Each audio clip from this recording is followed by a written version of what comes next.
I am Marwan Cameron. This is the Conduit, y'all. This is the last Wednesday show of the year.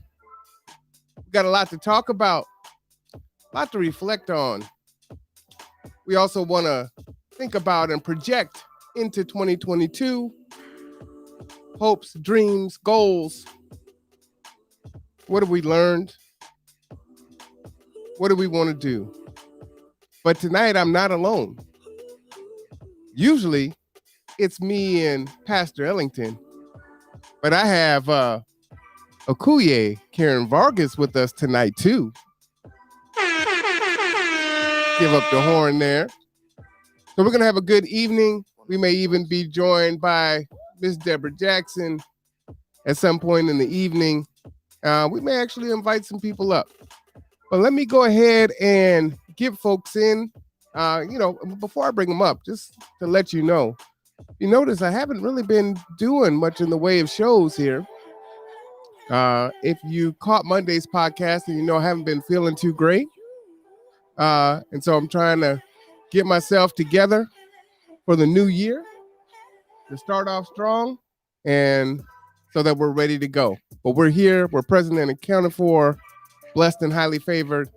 So let's go ahead and get to it. Let's go ahead and bring our folks on. Okuye, how you doing today? I am a blessed woman.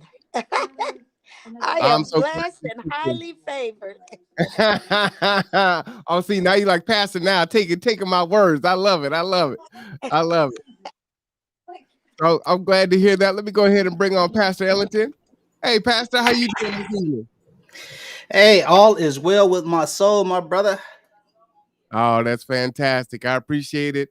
We were talking earlier, Pastor, about scheduling and everything else, and we meet on Wednesdays and do some planning for the podcast, and through that, all of a sudden, Okuye, myself, and you started meeting, but we only got that one Monday.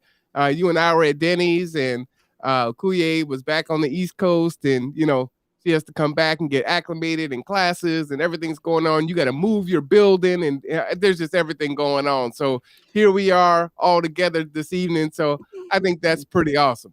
Amen. Yeah, I tell people all the time, life happens, and sometimes it happens unexpectedly. Sometimes it's planned, but it happens, and life really started happening for everybody all at once. But God is good. And so we just thank him for, keeping us to this point. And we're going to get back on track and get things moving. And I want to hear from you, Akuye, but one thing I wanted to say too is understand, folks, when we get into projections for next year, one of the things that's really important is, we have the best of intentions a lot of times when, you want to collaborate and, work together and things can kind of get in the way or they don't roll out the way that you want them. Go ahead and circle back. Just because you can't do it in that time frame or how you want to do it right then and there doesn't mean that you can't come back to it at a future date. So don't give up on it. Come back, have some patience, give yourself grace, give each other grace, and then get back into it. Okuye, what's your thoughts?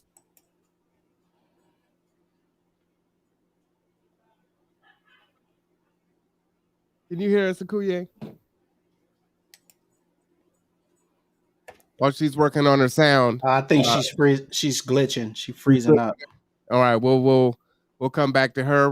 Rob says, "Good evening, sounding and looking good." Check text from Stephanie. Okay, I'll check. What's up, my brother? Hello, brother Rob. How goes it? Tell Steph I said hi. All right, so that's good. I don't know what she meant by that, but she's showing me the new G2 tablecloth. So coming soon. We got a lot of events coming into the new year. I thought she was telling me to change to another camera. So she's sending me some that she ordered. Okoye, how you doing? I think you might be unfrozen now. Are you back? Just jump in when you can. If you're on your phone, you might want to jump on your computer. That could be giving you some issues there. It looked like you were on your computer initially, and now you've got that small view, like it may be your phone. So that could be giving you that issue. Uh, and Pastor Rob says, "Good evening, Pastor," and I will. So you can see the chat, can't you? Yeah, I can see the chat. Can you I type just in don't. it? No, I can't. Yes, there's no. I can only do like the private chat. Uh, Well, we'll work on that for 2022. So, more than me is typing in the chat because it's a lot to keep up with. But tonight is a little bit different. We got lots to talk about. Akuye, jump in there whenever you can. Uh, you might want to leave out and come back in. That might bring you in. I see your signal's yellow, so that could be giving you the issue there. Shout out to brother Ernest. He says good evening. So let's jump into it while Akuye gets her thing together. 2020, we're going back another year now. It has been tough, as we know, and then we went through another year with this pandemic, and we're ending the year with Omicron, and we're getting ready to go into this new year with snow. I mean, it's like we getting hit with everything. So many people have passed away this year, mothers, fathers, um, aunts. aunts, right? You were just telling me about yours today. Yeah, yeah. So many, and there's death every year, but this year just seems to be. It was like almost every other day. This one has passed. This one has passed. This one has passed. It's like, goodness, can we take a beat just for a second and gather ourselves? Yeah, it's been a pretty tough year for a lot of people. You know, pretty directly and indirectly. So it's 2021 it's going out the way it came in, pretty tough. So, well, what's your thoughts on 2021 there, Pastor?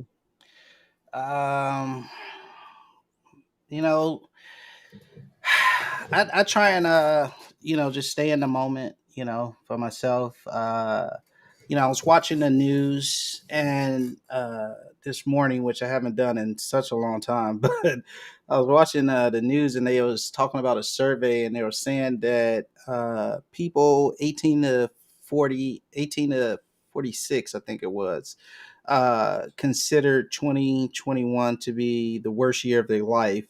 whereas people 47 and older, said otherwise. Me personally, I think 2021 and 2020, the last 2 years have been pretty rough. I wouldn't say the worst ever, but they've been pretty rough, and they've been pretty rough for a lot of people there. And I think what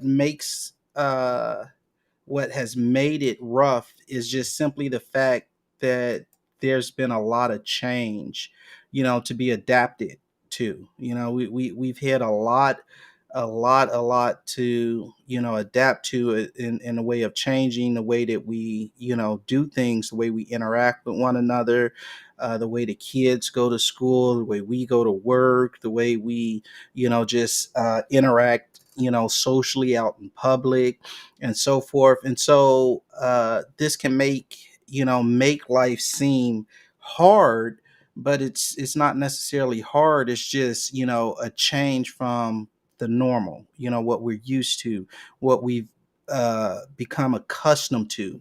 And so when you just look at it simply as, making adaptations versus it being, quote unquote difficult, I think things, are a bit more bearable, and you can kind of ebb and flow a little bit better. And so moving into, 2022, we're going to be faced with a lot of, the same challenges and even some new ones. Oh, we'll jump Uh, in there. Don't skip ahead on me yet, Rev. oh, We'll okay, get okay, into all right, all right. I 2021. apologize. I'll, We'll- I'll, I'll slow down, slow down. we'll- fastest go on the ramp, boy. Where'd you go? It's like wind them up like Energizer bunnies. Yeah, that's 21 and then 22. And then let me tell you about the 30s, you know. Yeah, yeah, yeah, yeah. I Yeah, I just could definitely get going. you said a word that is very concerning to me, and that was, getting used to, being acclimated to, right? It's that crabs in a pot. You bring it to a boil slowly, fictitiously. They won't jump out if you bring it to a boil slowly.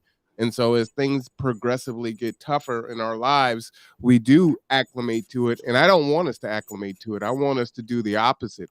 I want us to fight against it, right? Um, Mm, I mean, you just think about the justice system this year. We had George Floyd the year before, and now we've got just a and we have court cases, that would typically be, the case of the decade, right? All happening, multiple ones, all in the same year. And so this is it. We're definitely in some different times right now, but I don't want us to acclimate to it. I don't want us to get used to it. I want us to fight against it. And I think we have, which is why we've seen many of the gains that we have seen in 21 as hard as it's been. Would you agree with that? um, yeah, I guess. Wait, well, you say you don't want us to acclimate to it. You want us to go back. No, no, I want us to continue to fight, right? I don't want us to get lackadaisical and rest on our laurels. Like, Oh, oh, okay. we've arrived, or life is hard. Okay, we've got COVID and we've got this and we've got that. All right, it's the new normal, and we just get used to it, right? Well, I mean, this is just how it is. There's nothing we can do. I just Right. don't want us to sit in that and just say, okay, we're just gonna accept what it is. I want us to continue to fight. Okay. Yeah, yeah. I can agree with you on that. I my one of the things I've always believed is, we live to progress every day, and if you stop living to, make progressions in life, then you just come to a standstill and life passes you by. So, yeah. Yeah. And I hear you there. I was having a conversation in our last podcast meeting last Wednesday with some folks, and I was very frustrated. And my frustration is with the incremental changes, right? I'm Right. sick and tired of, well, it's hard, and we're making progress, and well, things are better than last year, and well, things is better than the 60s, and well, things are, I'm tired of that, right? We need to move faster. It's like when you're listening to folks saying, I can't believe that this is still happening in 2021. Hmm. You're damn right you can't believe it's still happening in 2021. It shouldn't be happening. And we've allowed these things to happen because we should have been fighting harder from the gate, Yeah. Yeah. So I'm, You I'm know, tired of incremental change. I I I get a bit faberglasted with when people try and throw in the date, like 2021, 2020. I can't believe this happening in 20, like what does that got to do with it? Just cuz we're in the year 2021 does not negate, what I'm saying, history or 2020. It doesn't negate, all that we've been through. It's just like another year. Hold on one second. Sorry. Oh, you're all right. For me, I now challenge myself, on a yearly basis. Um, and I'll do it sometimes before then. I see that you're on. It's up there, just popped. Um, what have I done to make more than just incremental change? Have I, allowed the status quo? Have I pushed it forward? Have I regressed? Have I really tried to challenge myself, other people, other organizations? And I would say this year more so than previous years, I have done that, right? Amen. I've been invested in people, first and foremost, in an even more intentional way, trying to break down silos, trying to put aside my ego and not let it be about me, and learn how to collaborate with other people that may not see me as an ally or as a friendly person. And I'm not going to be perfect, right? I mean, I get Right. angry, I get upset. We talk about that at nauseum, right? Yes, yes, But, yes. I do I work hard at it. I'm not going to say that I do the best that I can because I'm not always operating at my best, right? Sometimes I let that devil spirit get me, and I go ahead and ride with it because the devil spirit feels good a little bit. But I am trying to do more, and part of that is, for me, the big one, in February was trying to meet 5 new people every month, right? Oh, And engaging with people through, the podcast and all the folks that I've had on, from Reverend Laverne Hall from Seattle, shout out to her, uh, all the way to, yourself and the mayor and, folks that are experiencing true homelessness, because it's about providing voice to everyone. Oftentimes yeah. say, okay, well, what is success? What would be success in regards to this podcast or this endeavor? And it's not for me to talk to important people. You know what I mean? I'm gonna try not to curse because tonight I'm in a cursing mood, Rev. So I apologize if it comes out. Hey, bruh, I'm gonna tell you right now, and I tell people all the time, I'm not stuffy. If it comes out, it comes out. Like it's not gonna hurt my ears. I'm not gonna, start bleeding out the ears and oh well, Jesus. well, let me talk about that, right? Because here, 2021, and just touching on 22, I think we need to go back to having that level of respect for people in positions, right? So Yeah. yes, you and I have a relationship. I know you'll accept that, but my dad didn't raise me that way. So Amen. I wouldn't, if it's an accident and it comes out, or if I'm really trying to make a point. All right, there you go, Kuye. We can hear you now. Amen. All Amen. right. So if I'm really trying to make a point, then I'll put it out there. But Yeah. if I tell folks all the time, it's like, oh, I just can't handle it. That's just my mouth and this and that. It's like, yeah, but when you're in front of the judge, all of a sudden you don't talk that way. I don't talk that way in front of my daughter, so I would expect that you don't do that either, right?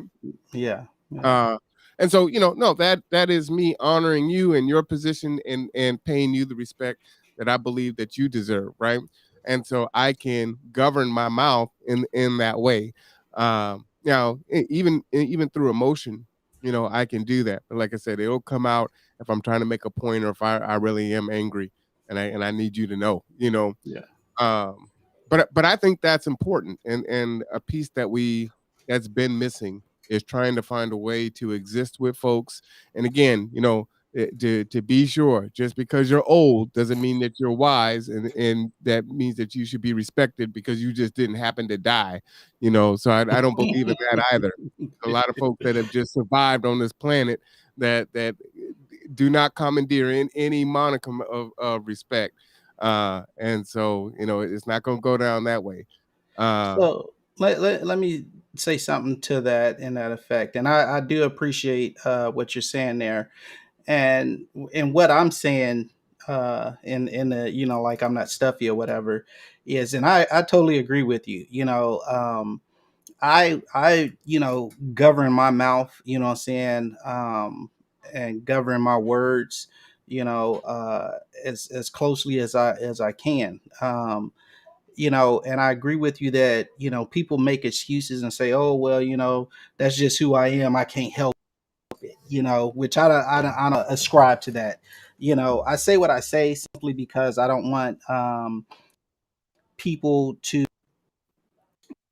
feel, you know, uh, you know, like they're obligated to do something. I want people to, like in your case, say, I'm doing this out of respect, right? You know what I'm saying? Because they know better.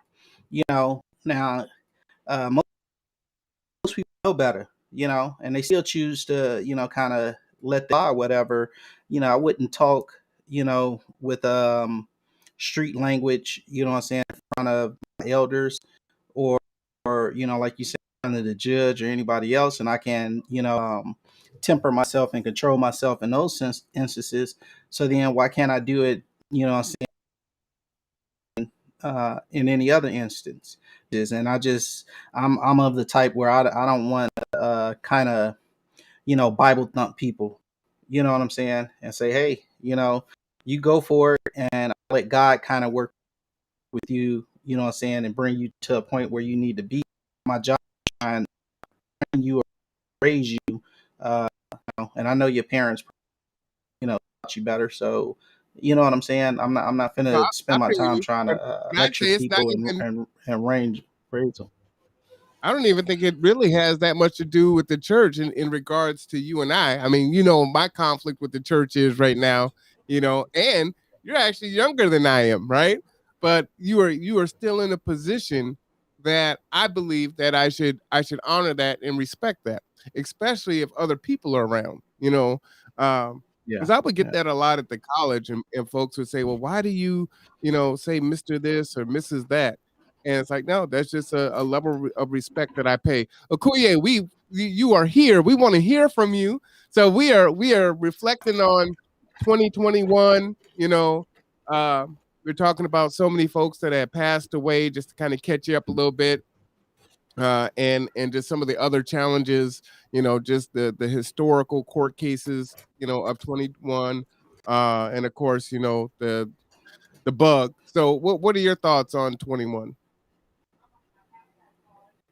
2021 was it was a challenge for many of our families. It was a challenge for my personal family, and Okuya, you so got I was someone singing in the background. We can't hear you.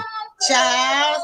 It's family night over here, y'all, and they done voted me out. They said you can be in your thing, but we in the living room, and if you gonna be in this family, you gonna have to be in our movie night.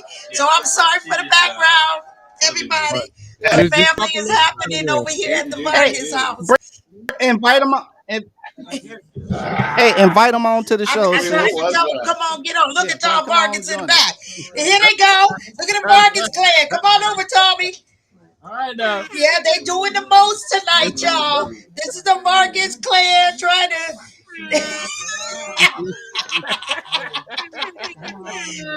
It's movie night, y'all. I haven't been home for almost a year, so they giving me the business over here.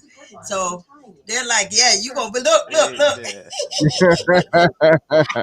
All right, y'all. That's Shout what's out to happening. Kalisha. But if y'all could just turn the TV down just a smidgen, I just a was talking about the smidgen. TV. Someone was singing, I think.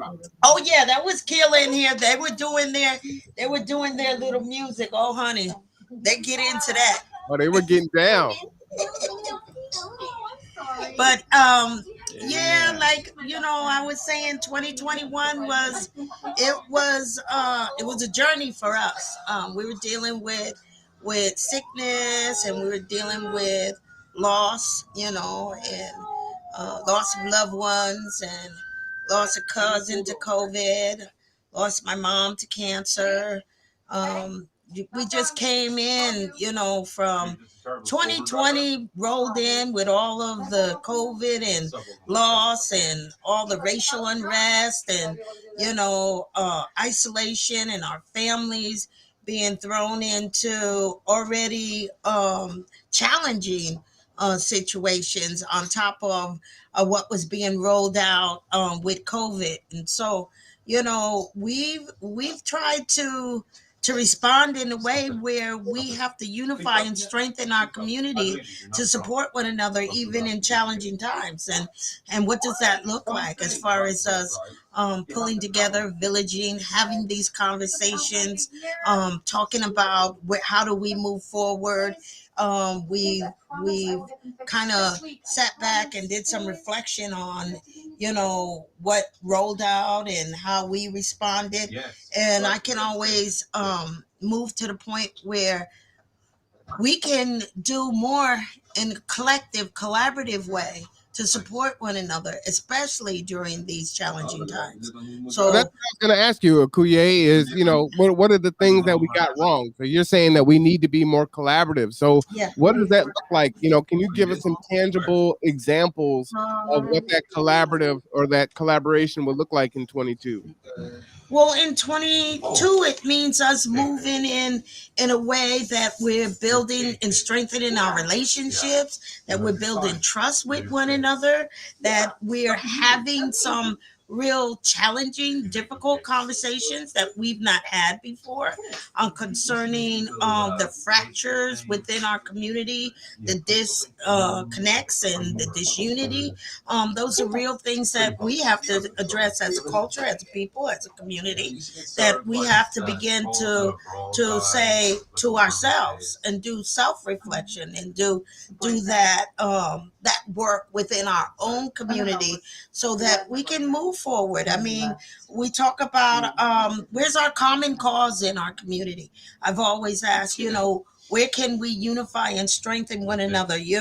How Well, are we Kuye, aligning ourselves together? You well, know, Kuye, let me yeah, jump in there and ask I want to ask the pastor that to answer your question there. You know, um, because I want this to be conversational. So I like what you're saying there, and I want to get kind of his feedback. Of course, he turns his camera off as soon as I jump in to get him to respond to that.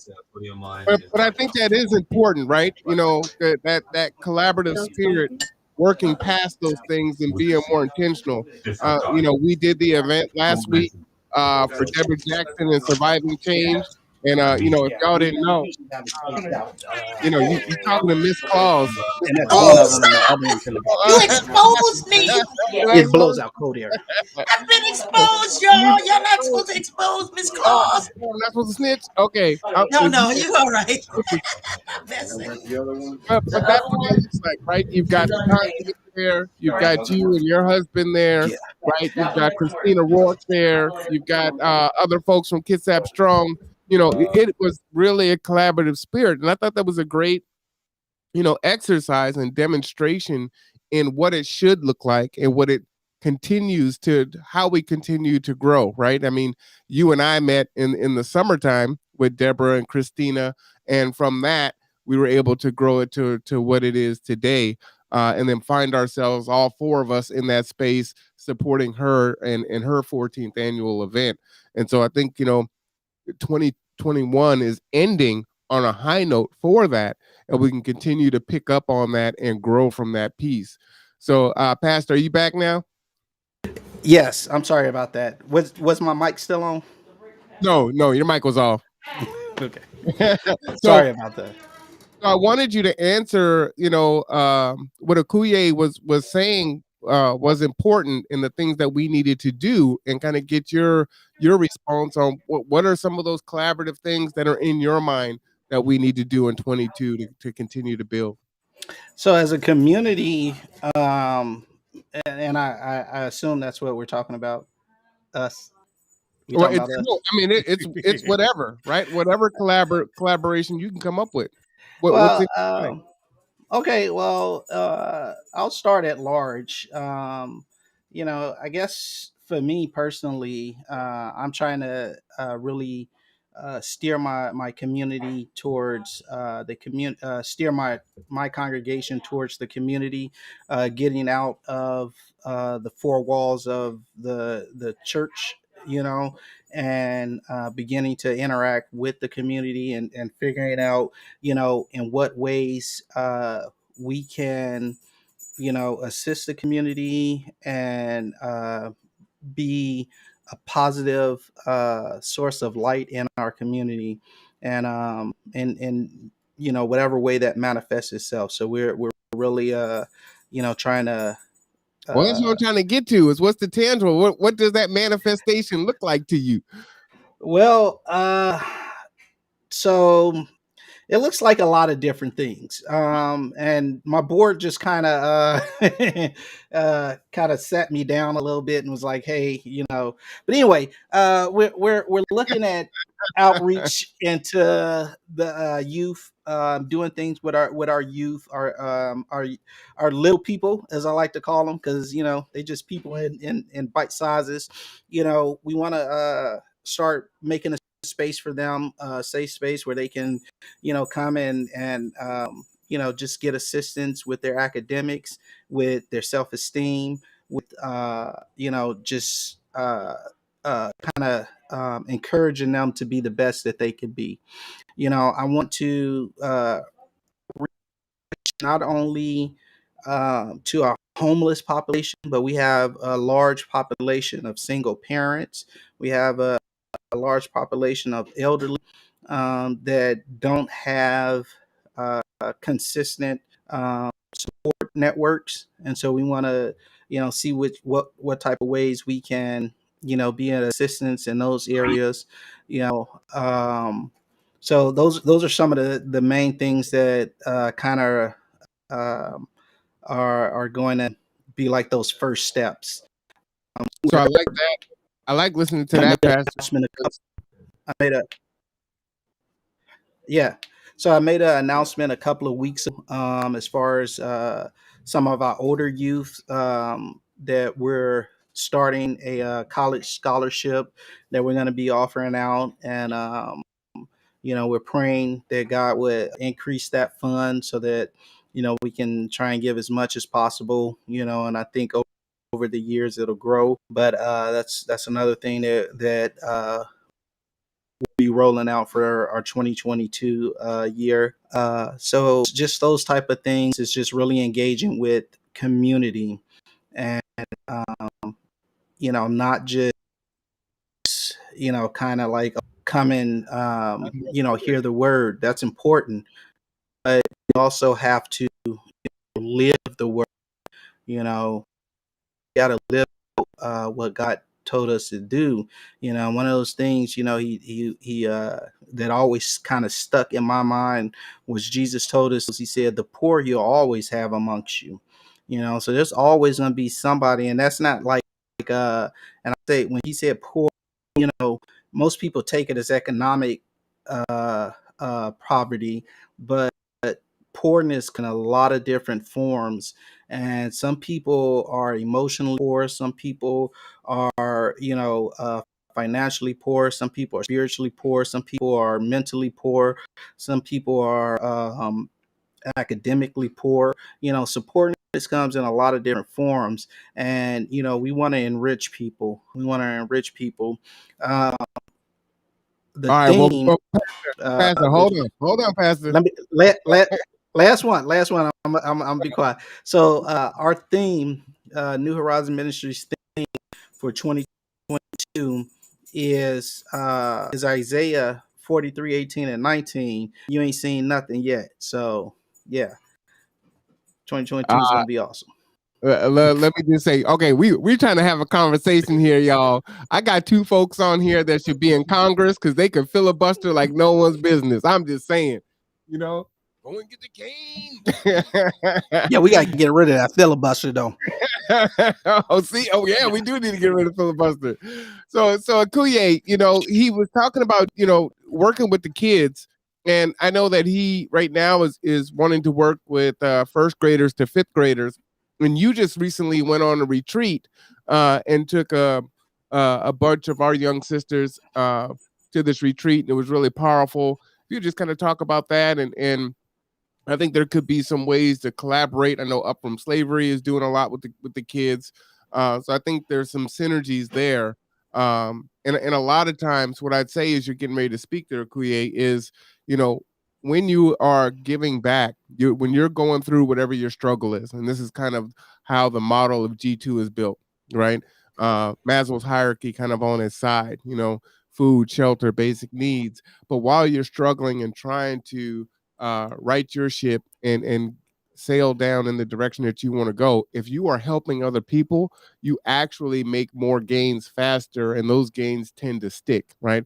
We've seen that, and so we know that's true. So I think the young ladies that Akuye was helping out could really, it would be really powerful to make that connection. But go ahead, Akuye. Let's hear from you on that. I, when I came back and I heard some disturbing reports, that some of our kids were dealing with depression, they were dealing with suicide, they were dropping out of school, they were engaged in some unhealthy behavior. They they weren't doing well at all. In one of our African proverbs, we always ask, how are the children? And when they asked me how are the children, I sat with that and I said, our kids are not doing well at all. And what are we doing? I had just got back from burying my own mother, and I was dealing with grief, and I was depressed myself. I was just grieving. And then to come back, and I didn't even put my feet on Washington soil before the phone was blowing up, and are you back, and what's going on, and I'm like, can I drop my bags, can I get in the door, and let me just take a breath. Then when I sat down, I said, you know what, I need to I need to restore. I need to be refreshed. I need to take a sabbatical. And so I said, oh, I need to go on a retreat. But the retreat wasn't just for me. The retreat was for all of our young people and those that wanted to pour into their health and their wellness. And so the team sat down and they said, you know what? We're going to go on a Healing Our Hearts holiday royal retreat. And when they said royal retreat, that thing just pierced my spirit. And I said, yes, you know what? We want to go, we want to hear God's word. We want to be able to quiet ourselves, and we want to be able to engage in our healing circles. We want to be able to listen to one another. We want to be able to speak into one another's health and wellness, and so God just began to move us in a way that I mean, it was so transformative. Um, to the point where we had some young people that weren't even talking, wasn't even engaging, but by the end of the retreat, um, they were laughing, they were connecting with one another, having conversations with one another. They did art therapy, they did healing circles, they walked on the beach. They were just able to get in a space where they could hear from God, and recline, and their spirits and their hearts were restored to a place where we saw the fruit of us just loving on those young people for those days. And it was it was transformative. It was just amazing. And only God could have done that. Heal their hearts and began to speak to their spirits and encourage them and inspire them. And so, it wasn't anything that I did or anything that any of us did. We were just in a place where we could really be nurtured by the Holy Spirit and nurtured by one another, caring with compassion for one another, and speaking in love to one another and giving to one another. So, love won out. That's all I can say is love won out. So let And me ask you this, Okoye. Let me ask you this, and Pastor, I'm gonna bring you back in also on this. You know, what what was some of the issues that they were sharing that was giving them so much strife and trouble this year? And Pastor, I'd like you to compare and contrast that with, the people that you serve, either, the homeless population or kids that you speak with, just so we can try to determine what are those triggers, what are those issues. So what were they sharing, Okoye? I mean, some of them had lost loved ones, grandparents, aunties, uncles. So they were grieving as well. Friends that had already committed suicide. They were still healing from those things. They were struggling in school in this virtual learning space that they were just kind of thrown into during COVID, where they were disconnected, where some of them were losing their residence, their place of shelter. They were living out of cars and couch surfing with other family members and friends. And so, from A to Z, collectively, I don't think there was anything that our young people weren't dealing with, and in the sense that they were dealing with anxiety, they were dealing with depression, they were dealing with self-esteem, they were dealing with being able to be valued. All of those dynamics were just, it was stone soup, and I call it stone soup, everything that was in that pot. And they weren't good things. They were things that we really had to address and move them into a place of restoration, a place Okuye, of healing. tell me the ages of these girls, if you don't mind. They were from middle school all the way up to seniors, and one had already transitioned into young adulthood and was working and had graduated last past summer.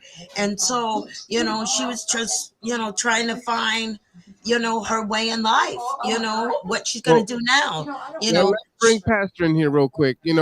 Pastor, you're listening to Okuye speak to these junior high school kids, to senior girls, and one that's transitioned out and is just trying to make their way, experiencing homelessness, friends that have committed suicide. I mean, these are really heavy things. Um, Yeah, hold on. I'm gonna come back in like maybe 10 minutes. I gotta jump off for a second. I sent you a message explaining, but I'll be back. okay, go ahead and jump off. We're gonna take 30 seconds, Okuye. Uh, One of the things that we're gonna start doing, which is pretty awesome, is as we're doing our podcast, we want to make sure that we're promoting other folks here in the community that are doing good things. I think that's really important. And again, that's one of those things that can be done in 22 that is different than what's happened in previous years, right? And again, I don't want to make it sound like people haven't been collaborative because they have for sure. But there's just something so much more intentional about today. So it's feeling a lot different. So let's hear from these good folks here. Hi, I'm Mark Boatwright Frost. I'm the Executive Director of Resilient Ecosystems that is helping facilitate the Kitsap Resiliency Project. Tony here has a question. Mark, last week you talked about food security, but then you mentioned Food for All. What is Food for All? Food for All is a project we've developed to answer these questions. Would it be a problem if food prices rose 20%? Yes. Would it be a problem if food was 20% less available and the shelves were emptier? So what we want to do is create local growing systems to provide year-round produce, diverse year-round produce for local markets like Costco, Walmart, Kroger's, and even the local small markets like Colello's. The point of this is to create food security locally, but also create jobs at the same time. At the same time as that, we would like to bring the local farmers into a more organized fashion of food delivery so we have greater food security. Did that answer your question? Yes. If you want to know more, you can find more information at reseco.org, resecco.org. Thank you. All right. So that is Resilient Ecosystems. I'm actually the president of that organization. You were listening to the founder and executive director, Mark Boatwright Frost, who has been on the podcast several times. One other announcement that I do want to make, let me just make sure, whoops, that's not the right one there. The severe weather shelter is open. So if you need transportation, if you know someone who is experiencing the hardships of this weather, please give us a call. As you can see there, we are partnering with the county. Rides are free. to the severe weather shelter. Just call 360-373-3000, and we will go ahead and pick them up and get them to the severe weather shelter. Also, the pavilion has opened up a warming shelter during the day. So, in the morning time, when folks leave the severe weather shelter, we transport them over to the pavilion if they want to go there. If you know people that maybe they have a place, for the night, but they need a place to be during the day, we're supposed to be having a snow event this evening and into tomorrow. Please give us a call. We will pick you up. We will pick them up. We'll get them over to the pavilion until the pavilion closes and then transport them to their next destination. So please pass that information out. You probably have seen this on Facebook and some other places on the county's website. We are partnering with the county. This is actually our third year of working with the county, or we're going into our third year now. So uh, it's brutal outside, and no one should be out here in this weather. um, I mean, it's just horrible. Let me go ahead and bring you back in there. I actually didn't have you go, so I'm actually, maybe I hit the wrong button there. Are you there, Kuye? Yeah, I'm here. So you know what they did is, so when you have these programs, right? They'll constantly push updates. So now the system has changed and everything is different now. So I mean, like even like the background changed. Like I didn't change the background, so it's like changing midstream. So like I put you in the background while the commercial was playing. I've never had to do that before, so I don't know what happened. But hopefully you were able to hear the food for all. I know that you and I had talked about in the summer about some of the urban and guerrilla gardening and things of that nature. And then you were gone, and now you're back. And while you were gone, I actually, Mark had come on to the podcast via Martitha. And then we, created a relationship. And next thing I know, not only was I on the board, but I was the president. So, again, there's the meet the 5 people, new people each month. I'm not saying you got to go and become board president, but I mean, those things happen, right? But what he is talking about resonates with me. Food for all. And I'm thinking about, everybody, obviously, but Black folks, primarily, right? We, in our community, if the dominant society gets a cold, we get the flu, we get pneumonia, we get COVID, right? It's so much more harsh, right? I'm thinking about this weather now, and do we have emergency call logs? Does someone check on a Kuye, and does a Kuye check on the next one, and does the next one check on that one? If no one can get a hold of that one, do we go to the next one? Do our people have what they need right now? Do they have their water? Do they have their food? Do they have their weatherization? Did we know this as the winter event was coming up and help our elderly and folks that need it? And it's not just elderly, right? We're having a conversation right before Pastor jumped off there for a minute about these teenage girls that are struggling, that are dealing with these adult scenarios and situations, and not just one, but all of it all at the same time. So it's not just our elderly, it's not just our disabled, it's our youth, it's our young adults, it's our family members, it's our single men that are told to pull themselves up from the bootstraps and don't have support services, right? There's women shelters, but there's no men shelters, right? And if there's a women's shelter or a women's shelter with kids, well, the man can't be there. So you just need to go ahead and figure it out. But they need help also. So many people need help. What can we do?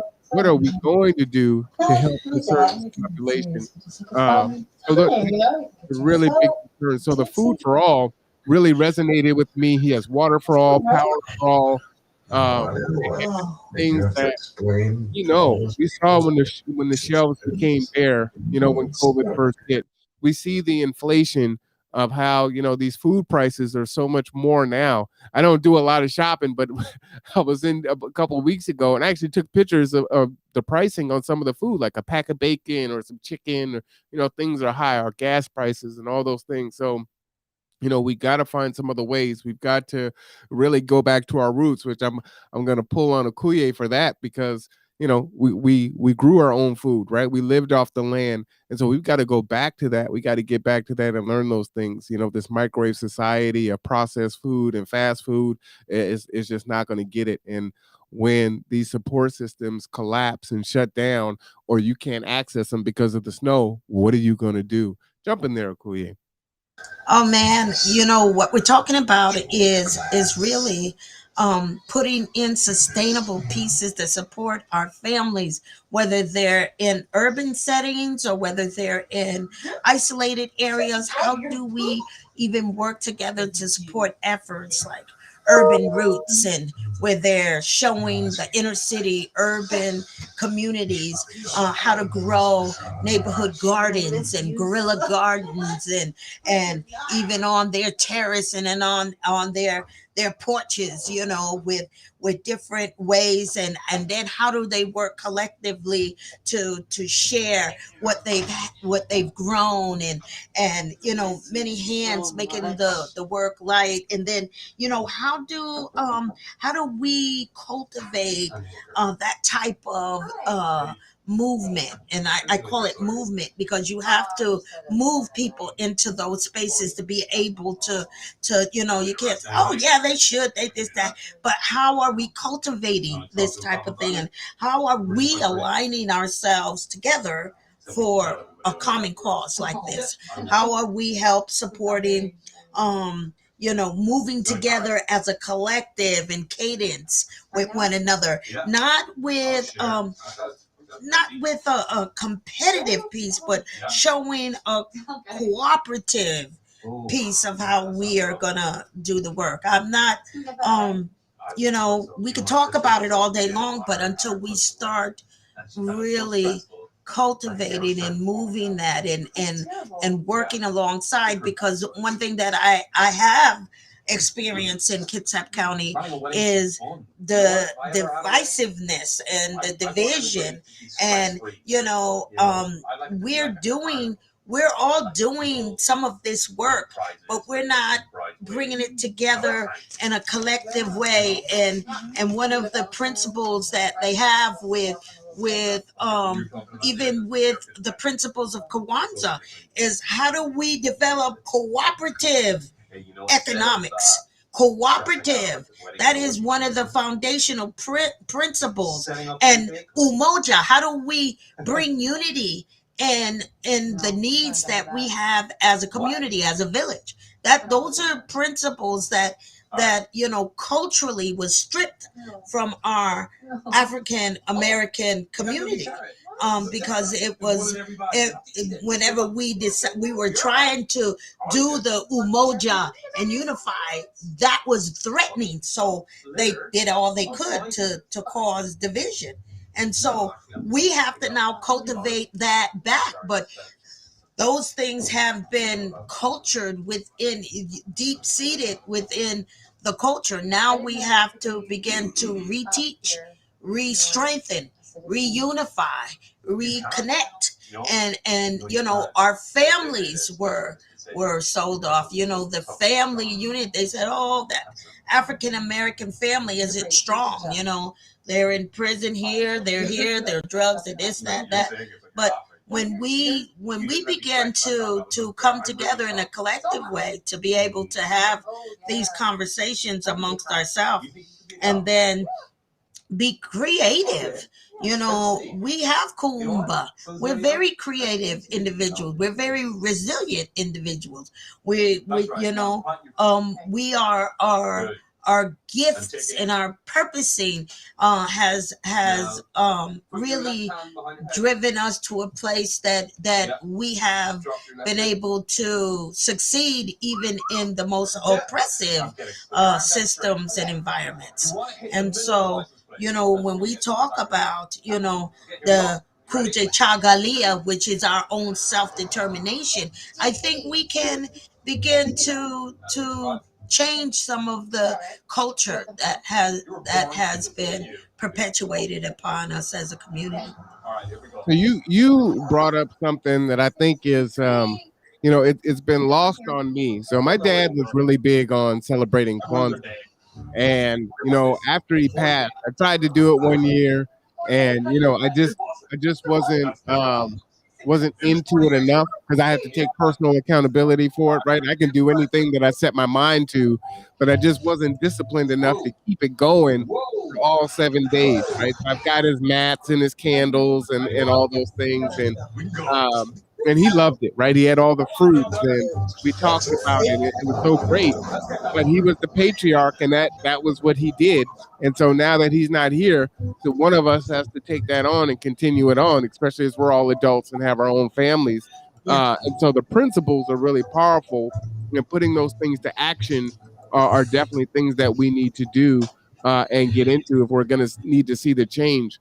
One of the things that you had mentioned, and I see Rev is back on, and I'll have him talk about this first, is you were speaking about the fact that we've got to unify, and you talked about all the things that happened to us in the past, through slavery and redlining and just all and everything that's going on to the present.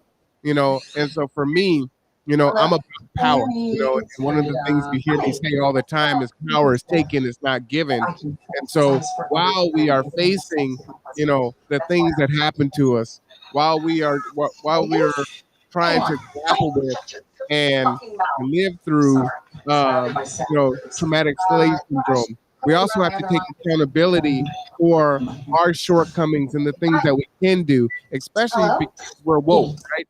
We know what these things are. We know that we're suffering this. We know what our the bad parts of history were. We know what was done to us. Now that we know that, and we've known this for decades, what the hell are we going to do about it? Because at this point in time, we have to do something about it. And we can't just keep saying, well, racism, well, discrimination, well, systemic. Yes, all those things are true. But where is our accountability? What are we doing? Instead of sitting back and just saying, well, it's this, and this is why my situation is what it is. Okay, well, you still got to get up and you still got to do. You still got to get up and you still got to grow, right? Well, I'm not working with this one because of what this person did over here or this system that isn't actually physically in the space right now, right? Systemic racism isn't in this space with the three of us right now. So the only thing that's keeping us from working together would be us. You know what I'm saying? That's the accountability that I want to get into. Jump in there, Rev, because that's a big piece for me. And that power thing is not just so much saying, hey, we gotta take our rightful place as men or as black folks or as Americans or whatever, but we have to be accountable for what we haven't done and what we could be doing and what we should be doing and what we have to do. Yeah. Definitely. Well, apologize for my abrupt exit. First of all, you know, and I think I'm caught up with what you're saying, but the thing is, it's about, and I think you pretty much said it. It's about action, just getting up and just doing what needs to be done. Um, and I've been that type, always been that type of person where it's like I see something that needs to be done, then I just like, I'm not waiting, I'm just gonna go do it. And sometimes that's kind of the what needs to be done. Other times, like when in this instance where it's the three of us, we have to collaborate and just commit to doing the work, and like not so much with the excuses. Like you and I, we were talking earlier, and you're like, yeah, we we've been meeting every Wednesday and you ain't been kind of showing up. And then just me kind of not uh being there and making myself aware. I don't have any excuses, so it's like I just got to do it.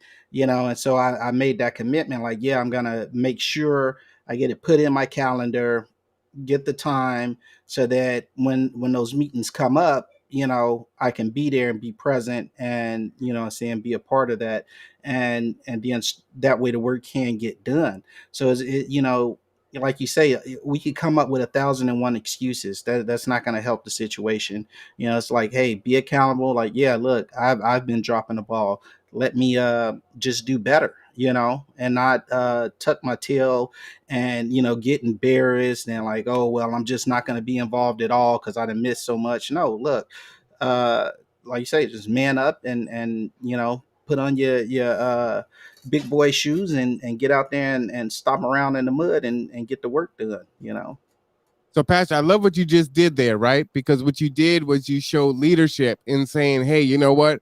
Here's where I've fallen short," right? And you're being specific to this group here, but this is where I've fallen short, and this is what I can do better for next year, and this is what I'm going to do. See, that's powerful. When you and I have these conversations on Wednesdays, I'm all about the tangibles, right? Is being able to show people usable examples of what it looks like. It's like, oh, well, we got to do better. Well, what the hell does that mean? It's like, oh, we got to do better. It's like, I got to think more. I got to pray harder.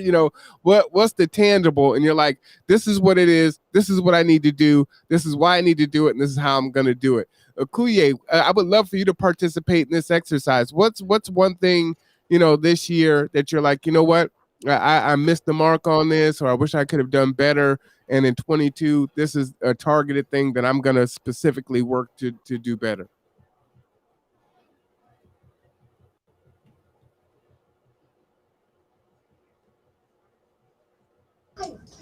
You waiting on me there? Mm-hmm. Well, one of the things that I think I'm really going to be intentional about is working in a collective way and being responsible for how I work in a collective way and encourage our community to work in a collective way. We've seen the model of what can be done when we come together in unity and we support one another's efforts. And really look at um how are we repeating efforts instead of unifying efforts. That's something that we've just have to be very strategic and having these conversations and sitting down and saying, you and I doing the same thing. How can we come together So, and so let me challenge you a little bit. I want you to switch and use I statements. yeah, What can Akuye do? Because how you started off, most people would say you're one of the most collaborative people around, right? You know, I don't know if they would say that or not. well, I would. I mean, In some environments they probably would say no, no, no, no, no. But I since you want me to use the I statements, I always try to open up where come on in. We're here to serve our community. Many hands make light work. We are here as servant leaders. This isn't about just I, me, my, I. It's about our, we, and us. And if we can get into that type of mentality where it's our, we, and us, because I am because you are because I am, that we are strengthening the core of our community. And if we're saying we're all part of the family, or if we saying we're part of our village, or we say we're part of our community, and yet we bite and devour each other in our community, there's a problem here. And yeah, so absolutely. I don't know. And so and that's interesting. I love your introspection here, where you're saying, well, you might think I'm being collaborative, but everyone might not say that. So if you have that self awareness, what specifically are you going to do in 22 to overcome that, or attempt to overcome it? The things that I intentionally would like to do in 2022 is always be welcoming. Whenever we come in and we welcome and we love one another into those spaces, it's very transformative. When we show care, concern, and compassion for one another. I mean, genuine, not no lip service. So are you Because saying that you feel like you haven't been doing that as authentically as you could this year? no, because we can always do better. Because sometimes we get into our own, flesh. I'll just say it like that. And flesh will tell you, no, you tired today. No, you ain't got time to do that. No, you know. And sometimes that can be very destructive when we get into that selfish, self mode of operating. It's me. Well, they got to do it for themselves. Oh, I don't care nothing about them. They got to do it for themselves because all the yada yada yada yada. And you know what the yada yada yada yada. Yeah, I do. Yeah, I do. All right, so I'll go now, and mine is going to be a little bit different than you and Pastor Ellington's, and I think mine is really about physical health. I have maybe to a fault, martyrdom of, I've got to keep grinding out no matter what. I have COVID. I've got all these podcasts that I need to do. I don't feel well. I got to still show up. I can't, disappoint folks. We had that pancake breakfast and I needed to go to the ER, but I'm like, well, I'm kind of the central hub. So I need to come to this breakfast, make sure that I'm present so that everyone else feels comfortable. And then I'll go to the ER that night, which is what I did. And if I'm not here, which is what people tell me, then I'm no good to anyone. If I'm not, I may not be 100% physically, but right now I'm probably at 55. So if I'm not at least at 70 or 75, and I'm taking accountability and just saying, hey, there's too much to do. Well, I got this and I got that. Then you're only helping people that incremental part that you say that you hate. You want to make these big gains, but you're not physically well enough to make the gains that you want to have, right? And that's on you. You got to exercise. You got to eat right. You got to reduce your stress, right? You got to drink water. You got to listen to the doctor. I was telling Rob earlier, because of the snow, he's going to take me to my doctor's appointment, and we weren't sure when the appointment was. So I logged into my chart. Well, I go to the doctor, and that's pretty much it, right? Oh, the doctor says there's no big deal, this and that. Well, I don't look at the charts, the studies, and the MRI and whatnot. I'm looking at it, and it's like, oh, well, the right side of your heart is enlarged, and this and that's going on. I never heard any of this stuff, right? Your EKG was showing that. Why I never bothered to look at any of it, right? It's like, oh, well, just follow up with your doctor, right? And I'm telling other people, well, you need to know what your PSA is for, cancer screening, things like that. And then I'm not even doing those things myself, and these things can be preventative. And even if some of them are hereditary, they can be, treated Mitigated. sooner than later, right? So this is my fault. This is my issue. This is my shortcoming that I have to be accountable for. And so I haven't been doing a lot of podcasts because I've been feeling really bad, right? It's like my blood pressure's been 204 over 115, like that. I'm taking glycerin now. So, it's like, well, you're not on mission right now because you're not well enough to be on mission. So you got to be better so that you can continue to do better. And in that, what I would like to do, my intent is next year, is to continue and to empower more people, to bring more voices to bear, to bring them into this space and to allow them to exercise, their creative juices and say, hey, this is my idea. This is what I want to talk about. This is what I want to do, and try to elevate them here and make that make it known to as many people as possible and just give them a space. So that's kind of my thought on that. Kenny, your thoughts on that, Pastor? Yeah, I can we turn down the yays for just a little bit while she's not speaking? All right, yeah. Okay, so my thoughts is, and I've told you this, and I tell people all the time, you have to take time to take care of yourself. It's very, I am a firm believer in this, and I don't hold no punches. I ain't got no problem. If I'm not, physically there, then I'm not gonna, fake it or force it, because for me, I know that it could be very detrimental. What I'm saying, I understand, with myself. And speaking of which, I want to give a quick shout out to Carol Wilkerson and the Kitsap Sickle Cell Task Force. That's what another entity that I made a connection during the Juneteenth celebration at Evergreen with her. And we're going to start, I'm going to start joining that task force and working with them. And I spoke with her this morning. And so health is very important. I'm a sickle cell soldier, and I've been dealing with it all my life. And so there's certain things, I'm very intentional, with what I do, how I do it, how much I do, how much I don't do,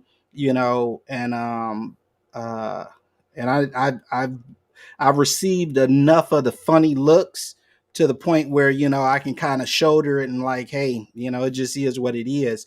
Right. So, On the outside, everything may look fine, but on the inside, I know I'm not 100, and I'm not finna, uh, do anything that's going to push me over the edge. A few years ago, I made a commitment to myself, to stay out of the hospital, by any means necessary. And, I'm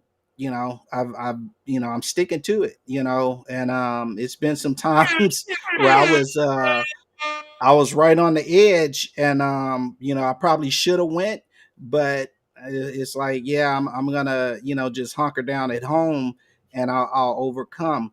But that's part of being aware of what's going on with myself, physically. And we all have a lot of health problems, in our community, unfortunately, and we all gotta take time to look at those numbers, because I'm going to tell you, when I go and get them lab works done, I get the notification that it's back. I look at those things, and it for the doctor I go to, it like puts it on a scale, and it'll show like if you're above or below like the normal spectrums or whatever. And if I'm not like in there, it's like, hey, what's this? What does this mean? And even before I talk with the doctor, I'm Googling it and going on WebMD, and I'm like looking, and what I'm saying, because yeah, I don't care what it is. Yeah, tell me, you know what I'm saying, like what we need to do, what I need to do, and some of the stuff is just, unpreventable, you know, uh, just the nature of my body. But yeah, we gotta be intentional about our health, because you said it, uh it's all that we do is good, but if we're not here to do it, then what good is it? And so and another thing I say that Akuye said earlier was, many hands make light work. And a part of that is saying that, hey, I'm gonna put my hand in this, to lighten the load, but I can't carry it all by myself, because then I collapse under it, and then it doesn't get done at all. And so, like, yeah, let me get in to put a hand in there to lighten it for everybody, but I'm not finna shoulder it all by myself, because, again, none of us are called to go it alone. We can't do it by ourselves. We're not intended to do it by ourselves.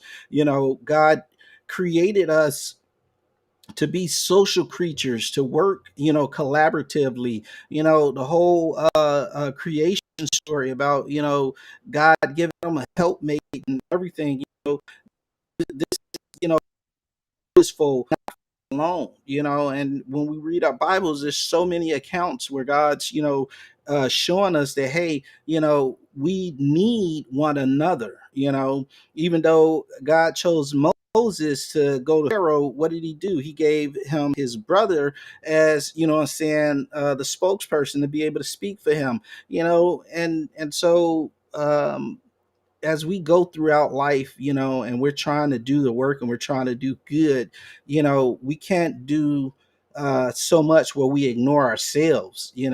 How can we help others if we're not even willing to, take that time for ourselves and make sure we're okay? And I fuck you all the time. Take your butt to bed, get some rest, like chill. It's gonna be there. It's gonna be there when like I said, Jesus said over 2,000 years ago, that we'll always have the prolongers. There's always, the work is always going to be there. It's always going to be there. As long as we're walking this earth, it's going to be there. And so it's like, look, we can't do it all. So we got to slow down. We got to take time to take care of ourselves and be intentional about our health. Educate ourselves. If the doctor say X, Y, and Z is going on, man, educate yourself on what's going on with you. Become an expert on whatever health issue you may have. If you become a health expert, on migraines, whatever it is, and learn everything it is that you can learn about it. Because I'm gonna tell you right now, I go to the doctors and I tell my doctors about new stuff. They like, hey, well, I'm gonna have to look into that. Yeah, do that, because this is what's happening in this field right now. Because they're, That's scary. no, like, I mean, if you think about it, our doctors, our primary care doctors, they're seeing hundreds, maybe 1,000 people, or almost hundreds of people, a lot going on. They're not going to be an expert in everything that's going on with every one of their patients. They're a general doctor. They just kind of have a general idea, so you have to become the expert of what's going on with you. And so you could tell your doctor and say, hey, this is what's going on in this field right here. When they doing the bone marrow transplants with sickle cell patients and stuff, I knew about it before my doctors did. And I was like, hey, this is what's going on. And then as I knew more and more about it, it was like, oh, okay, well, it's only the success is only on children. So it's not, I'm not, able for, it doesn't apply to me, but we have to become experts, on what's going on with us and know every single detail. That way you can properly advocate for yourself, because, just because they got a doctor in front of their name, don't mean that they'd have a D behind their grade. And we don't know what they graduated with. They might have skated by being a party boy and somebody did all their work for them. So we have to, advocate for ourselves. I didn't hear the fire doctors because they was just like, they didn't know nothing, and it's like, no, so just because you got through, the class or whatever, don't mean that, you retain the information or that you're any good at it or whatever else. And so I am a big proponent in advocating for yourself in all fields, but especially medically. There's a book out there called Medical Apartheid. I suggest anybody pick it up and look and see at, saying what they have done to us over the years, which is part of, the big thing with the pushback on the vaccine. But that's another story. Please go get vaccinated, get your boosters. It's important. This ain't what has historically happened to us. So please get vaccinated, get your booster shots. But it's important to know what's going on with you so you can advocate for yourself and you don't, get, kind of looked over and like, oh, it's, pushed to the So side. let me jump back in there and throw it over to Akuye. So you're absolutely right. And so one of the things that I've experienced is you really do need to ask questions and do the research. I went to a sleep specialist and they did some tests on me and they said, oh, well, your potassium is just like ridiculously high, right? Stop eating bananas and citrus and potatoes and salmon and broccoli. It was high. So they're like, stop all this stuff. An interesting thing about it was my first time seeing her, or the second time I did like a virtual appointment, but I'd done some tests, and so I'm seeing her now. And so, the nurse had come in before the doctor comes in. She's like, "Oh, you're gonna love her. She's just so awesome, really knowledgeable, and this and that." So, I came home, gave my potatoes away, and just cut stuff down, right? And I did my research. I did, Pastor. I got on. I started researching it. I found out what foods I had, and I had the scale thing, like you said, right? Let's say it was 0 to 10. My potassium was like 13, right? So it was like it was in the red, and it was way over. So I was like, all right, you got to do something about this. And so I did it. Well, then I go see my primary, and my primary is like, well, yeah, it's high, but that ain't the biggest concern right now. And I wouldn't be too concerned about that. So it's like, all right, now I'm confused. This man's been my primary for like 15 years. This doctor that everyone is saying is super smart and whatnot is showing me that it's high. It's in the red. Yeah, I don't know what to believe. So should I go back and maybe reduce my potassium, but it's okay, or what? So then that becomes confusing. So I think your point is apropos, where you're saying you got to get start researching it and this and that. A lot of medicine is experimentation, right? There, everyone is different. So there's no hey, this is going to work for you. That's why they give you a pill and then they've got to raise the dosage or reduce the dose and until it works for you, or change the medicine altogether. Jump in there, Okoye. What are your thoughts about this conversation? And this is so controversial when you're talking about getting boosters, getting the vaccine, the COVID shot, and all of those things. They've made a lot of this political. And one of the things that I have always said is you have to take your own health into your own hands. And some people ask a lot of questions about, well, I can take the shot and I still can get COVID and everything. Well, you could take medication still and you could still be sick, but you still doing it anyways. I know a lot of people take the flu shot, still get colds, they still get the flu. That's not the thing. The thing is each of us, our immune systems are different. We've got um different health issues, whether it's high blood pressure, cholesterol, or whatever that affects all of these things. And if we try to rationalize it with why we should or shouldn't take the COVID or the booster or all of these things. And we have to understand that our own body makeup, and we got to understand our own health issues that could aid some of why we're getting sick and why these things aren't effective, and all of the above. And then but for us to just come in a linear way and say, well, um if you get this and if you don't do this and you don't, we can't think like that. We've got to use wisdom, and we've got to understand our own health needs and our own bodies. Everybody don't get cancer, but there are things that happen within each of our body and our makeup and our genes and all of those things that can make us accessible to these diseases. And the same thing with COVID, there's no difference. And so as we move forward, it behooves all of us to take every precaution for our own health and safety. Yet no, I'm not going to sit up here and say you better Okoye, get it, you better do that. Okoye, I'm No. gonna cut you off because we're gonna get a copyright because you got music playing in the background. Oh, Uh, oh, okay. so they'll cut us off for that. But I'm gonna give you a second to fix that piece there. Yeah, that Facebook and YouTube is quick on that. They jump on that pretty quick. So I'm like, oh wait, I don't recognize it. I'm like, oh no, that's probably gonna get us a copyright. But Akuye is absolutely right. I mean, everyone has to make the best decision for themselves. Um, I know when the vaccine first came out, I was dead set against it. And so it took a while for me to decide to do that. And just with the myriad of health issues that I have, and that became the best decision for me to do, and the decision with my primary doctor. But that may not be the case for someone else, and so that's what Okoye is saying, right? Each one has to make that decision based on their individual makeup. So that's true. And then it does no good to shame folks if they have a point that's counter to yours. That's not going to work. Go ahead there, Pastor. And I respect what you're saying. That everybody got to come on decision, and that's what I was telling folk.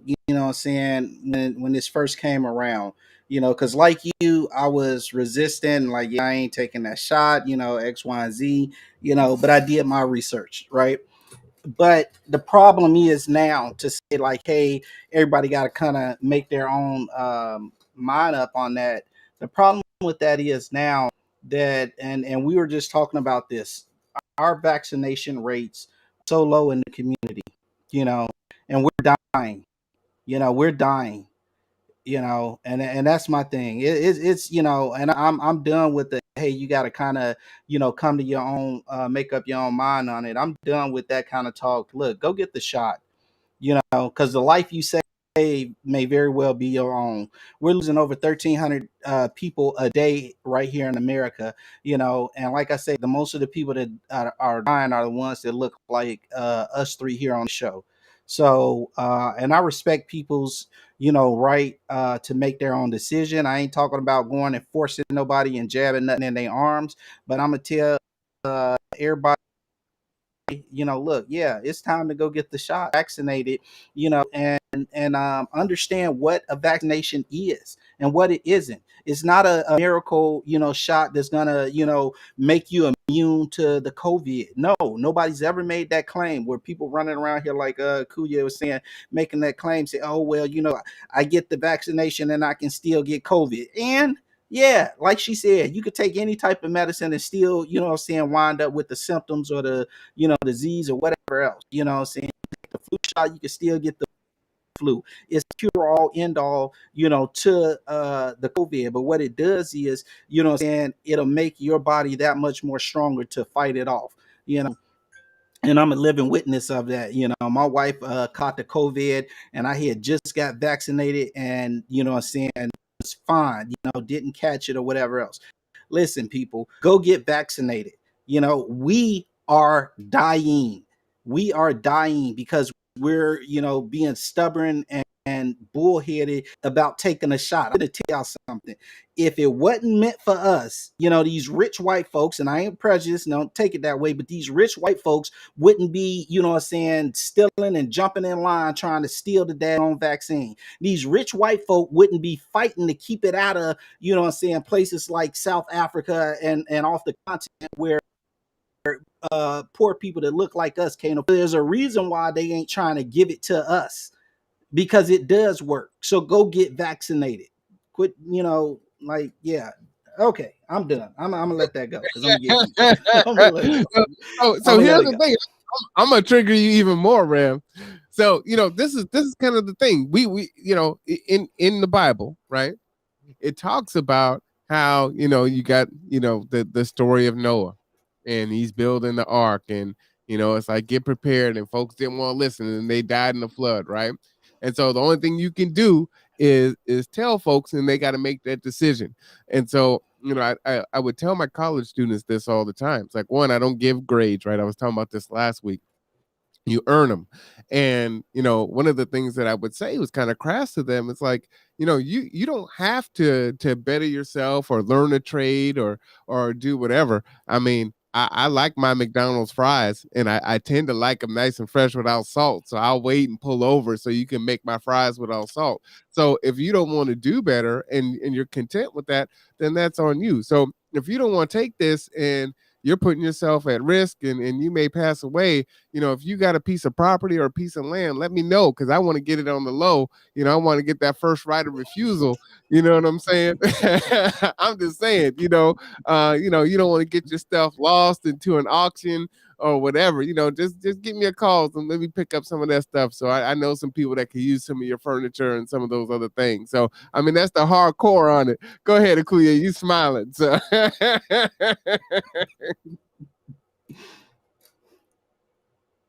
hold on, I got you muted. Hold on, let me unmute you there. You're right. You know what? That is real talk. I don't care what nobody say. When it's time for us to leave up out of here, we can't take none of this with us. So, one of the things we do need to do while we're here on this side of the earth is to do better and to take care of ourselves. And to, one of the things that Pastor Ellington said was, what? Get that shot. Because the life you might save might be your very own. And see, it might even be your child. It might even be your loved ones. And it's a terrible thing. Some of these things that I hear on, that I hear in the news, where here they are in the hospital dying, and they're saying, I don't know why I didn't get the shot.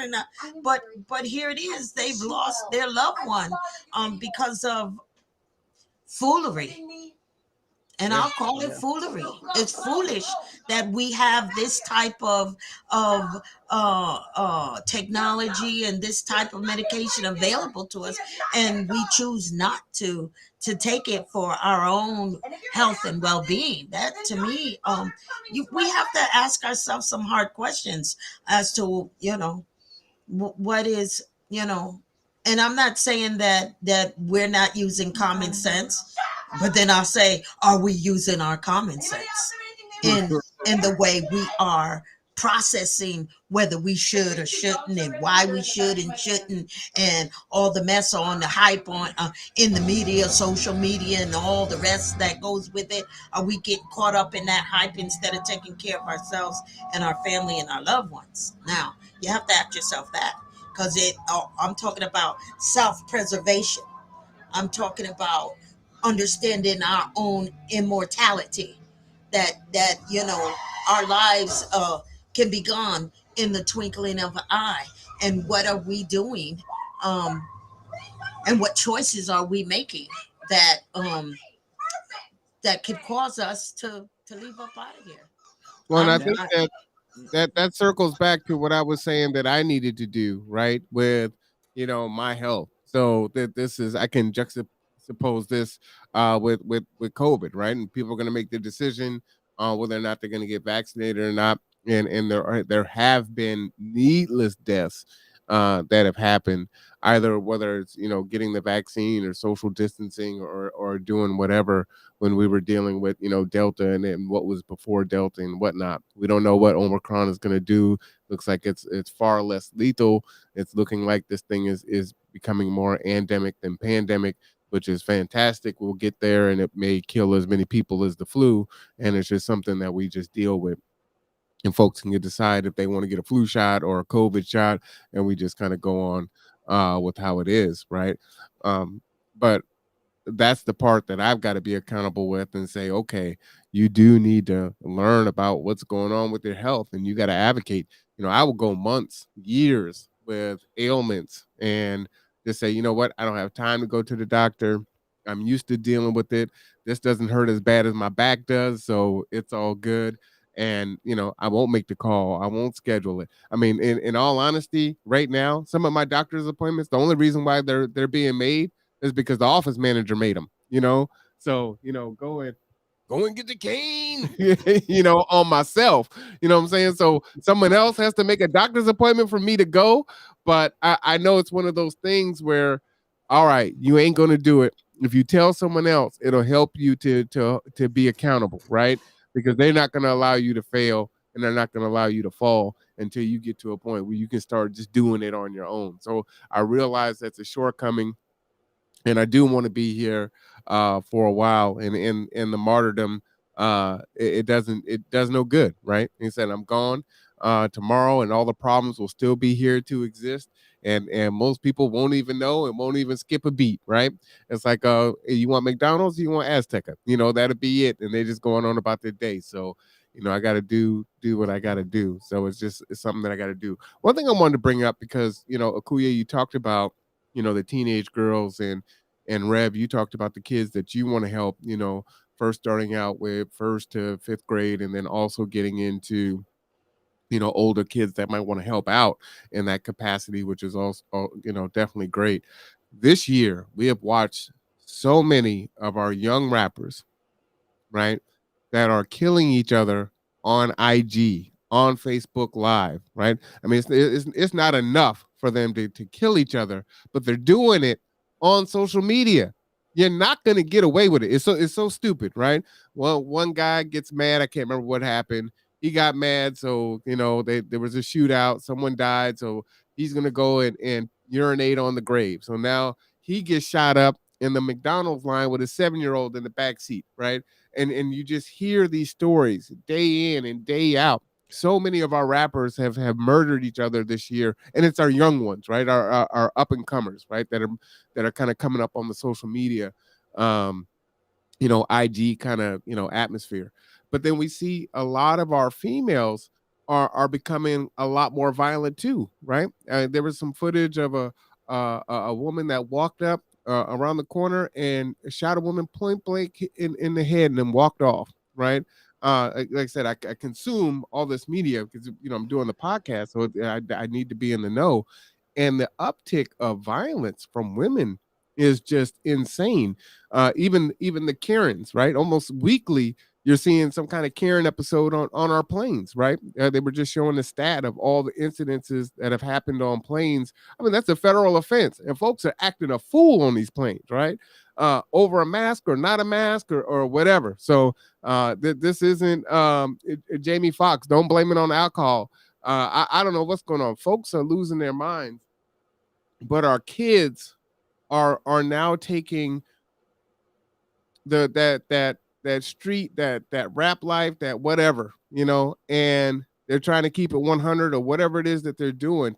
To kill somebody is already bad enough. To kill them on IG or whatever the case may be, where that's going to give them clout or street cred or whatever, is like the devaluation of life is so low right now. I mean, just what are your thoughts on that, and what can we do to try to save our children? Because we're losing them fast. And Rev, I see your face. I can send you a half a dozen right now just from this year, and it just perpetuates itself. And it's not just in one city; it's nationwide. So let me ask this: when you say they're killing people on Instagram, are you talking about like keyboard warriors, or like physically, like actually recording themselves committing the I act of got a murder? gun. I'm on Instagram Live, and I'm filming myself murdering you with a gun in real life. Mm, mm. That's horrible. I guess I'll take first shot at this. Um, Unfortunately, this is a natural progression of things. What we're seeing right now. I'm not surprised by it. And I can list, maybe half a dozen or so reasons why maybe this is happening. But ultimately, as far as I'm concerned, is this is all, just biblical prophecies being fulfilled. This was foretold in the word, and so we're just at that particular time. So when you say what can we do about it, well, what does the word tell us? If the word already told us that this is going to happen, that these days were destined to come, then it ain't no changing it. It's just what it is. The thing is, what I'm saying, those of us who have eyes to see must see, and those of us who have ears to hear must hear. Because the word also gives us instructions, on how it is we ought to prepare for these latter days. And so, my whole thing is, you know, getting those who are receptive to hearing and seeing the truth of the state of the world. What I'm saying? The truth of what it is my Lord and Savior said, is trying to prepare them for these latter days, for these end days. I tell people all the time, one way or the other, we all gonna stand before the King. Either he gonna come or we gonna go, but we all gonna stand before the King. What I'm saying? One day, or another. So it's about a matter of being prepared for that. And that's my concern. Because I fear no man. Because man has neither hell nor heaven to put me in. So my thing is preparing for the Master who does. And I hate to kind of be so blunt and bold with it, but that's just the truth of the nature of where we are right now. And these young folk, all we could do is just pray that they would wake up from their stupor. So let me ask you, Kuya, what is the intervention? I just watched a video of three teenagers. I mean, they were young too, like 14, 13, 15. Or what, one was a little bit older. One was pregnant. One had a baby in her arms. Went into a hair store, and it was black owned too, which made it even worse. It's already bad enough. And a teenager was working in there, so they asked for some hair that was up on the shelf. So she turned around and got it. And when she turned around, they maced her in the face and ran out with the hair. Right? I mean, you're macing someone for some fake hair, right? And one got a baby in her belly, and the other one's holding the baby, and they're going to jail. It's on camera. how do we save them? You were talking earlier about our girls here in Kitsap County who have taken their lives, who are contemplating suicide, who are struggling. You know, how do we reach out and save our babies? How do we change this in 22 and 23?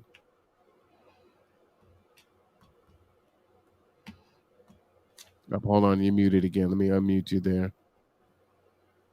Pastor Ellen, Pastor Ellington spoke about the days that we're living in right now, and I can say this, that in these days the love of many is waxing cold, and many, their conscience is being seared. We're dealing with a lot of moral issues within, consciously.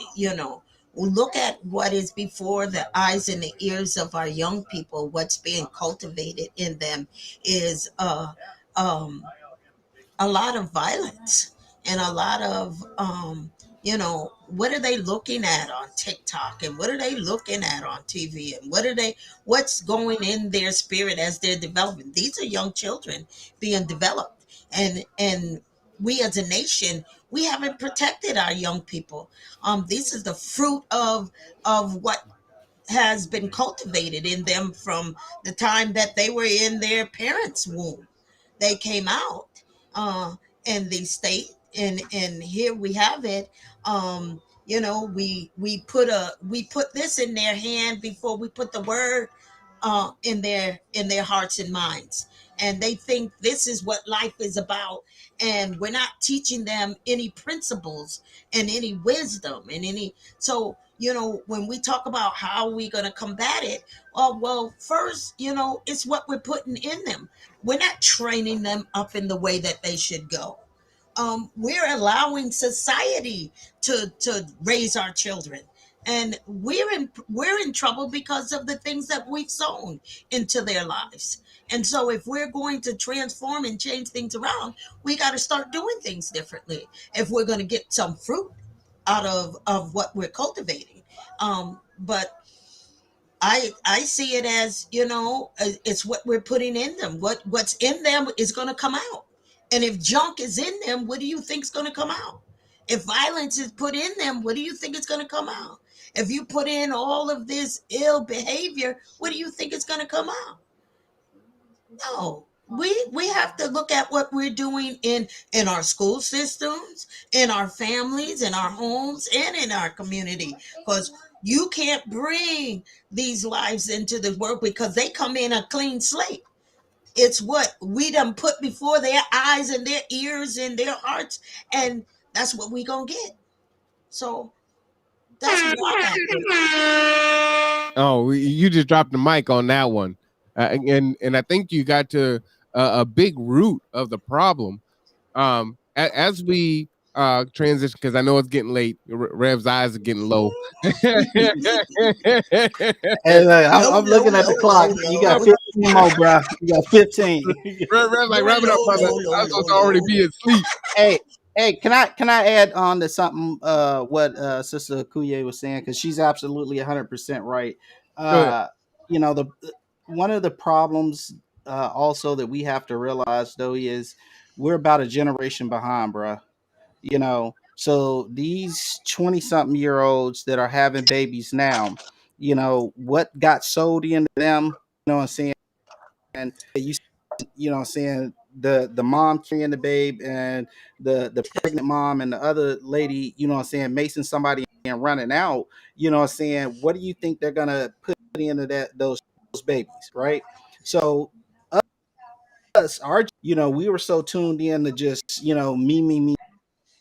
and not really focused, what I'm saying, the youth, where now things are even worse. And so we're like a generation behind, and so you got to kind of look for the ones that are receptive, because you're fighting an uphill battle. Saying you're trying to, what I'm saying, I'm gonna tell you right now, and I deal with this on a weekly basis. When you're trying to fight against, what I'm saying, societal norms, like this is a norm in society, it is extremely difficult, because you're one voice against the tidal wave. You know what I'm saying? And it's very hard. So, we're a generation behind. And so things getting better, that I don't see it as, and I'm usually an optimist. I am, but I don't see a lot of optimism as far as things getting better, because one, that's not what's foretold in the word. And two, what I'm saying, you got to be realistic about what we're dealing with. You know what I'm saying? These are becoming societal norms to behave and act like we started off in the beginning of this show. And you're, hey, I wasn't raised that way. I need to be respectful. And you're going off of just simply because of like, hey, that was what was sold into you. So you're like, I need to be respectful. This hasn't been sold into, what I'm saying, this generation that we're now, you know, they, and that's why I tell like, hey, communicate, because meet you where you at and deal with you where you at, versus like, oh, I can't talk to you because you cussing. We haven't poured into these generations like that, and so we're fighting an uphill battle where what Akuye said is so correct. We got 2-year-olds that can operate an iPhone or iPad better than you and I can. You know what I'm saying? They know where the hidden menu stuff is at. And we still trying to, figure it out. You know what I'm saying? And so nobody's pouring into them and putting a word into them and teaching them, what I'm saying, proper morals and ethics and principles. It's all get it how you live, you know what I'm saying? What is it? You only live once, YOLO, and all of this stuff is what's being poured into them. You know what I'm saying? And so it's an uphill fight. It's an uphill fight. It's an uphill battle. And so when you say like, hey, what do we do?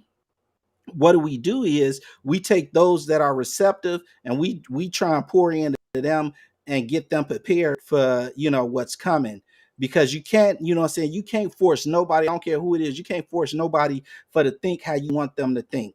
You can only sow into them and let God do the changing. We can't force a So, person to think. I don't care how old or young they is. You can't force a person on how to think and how to behave and how to view the so let world. me ask And you when this, Pat. society is saying this is what's correct, then that's the way the majority is going to go. That's why the Bible says the road is broad. You know what I'm saying? To destruction, and the road to salvation is narrow. So yeah. Well, let me ask you. So, because it makes it sound like the way you're making it sound is like the hell with it. Oh The few. no. Hold on. Let me finish.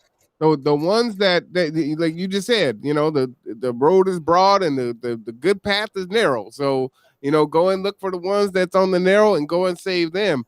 The problem is this: what we'll end the question on this for 22.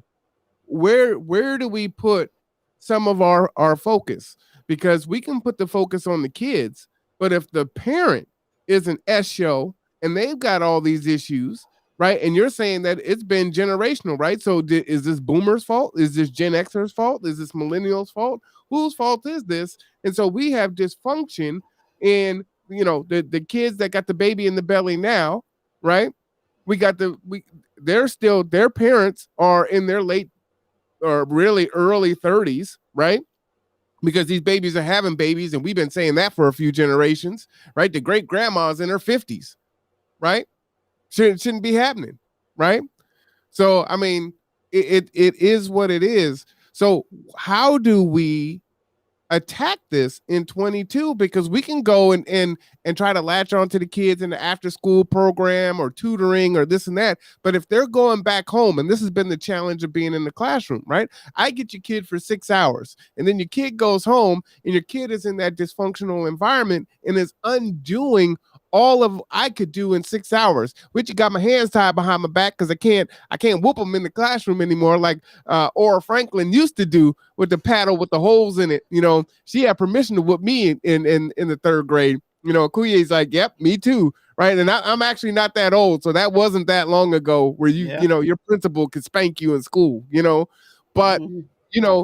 you knew that you were going to be held accountable. And, there were adults that loved you and were going to look after you that weren't in your immediate family. It was a mentor to my dad, just happened to be the school that I went to where she was the principal.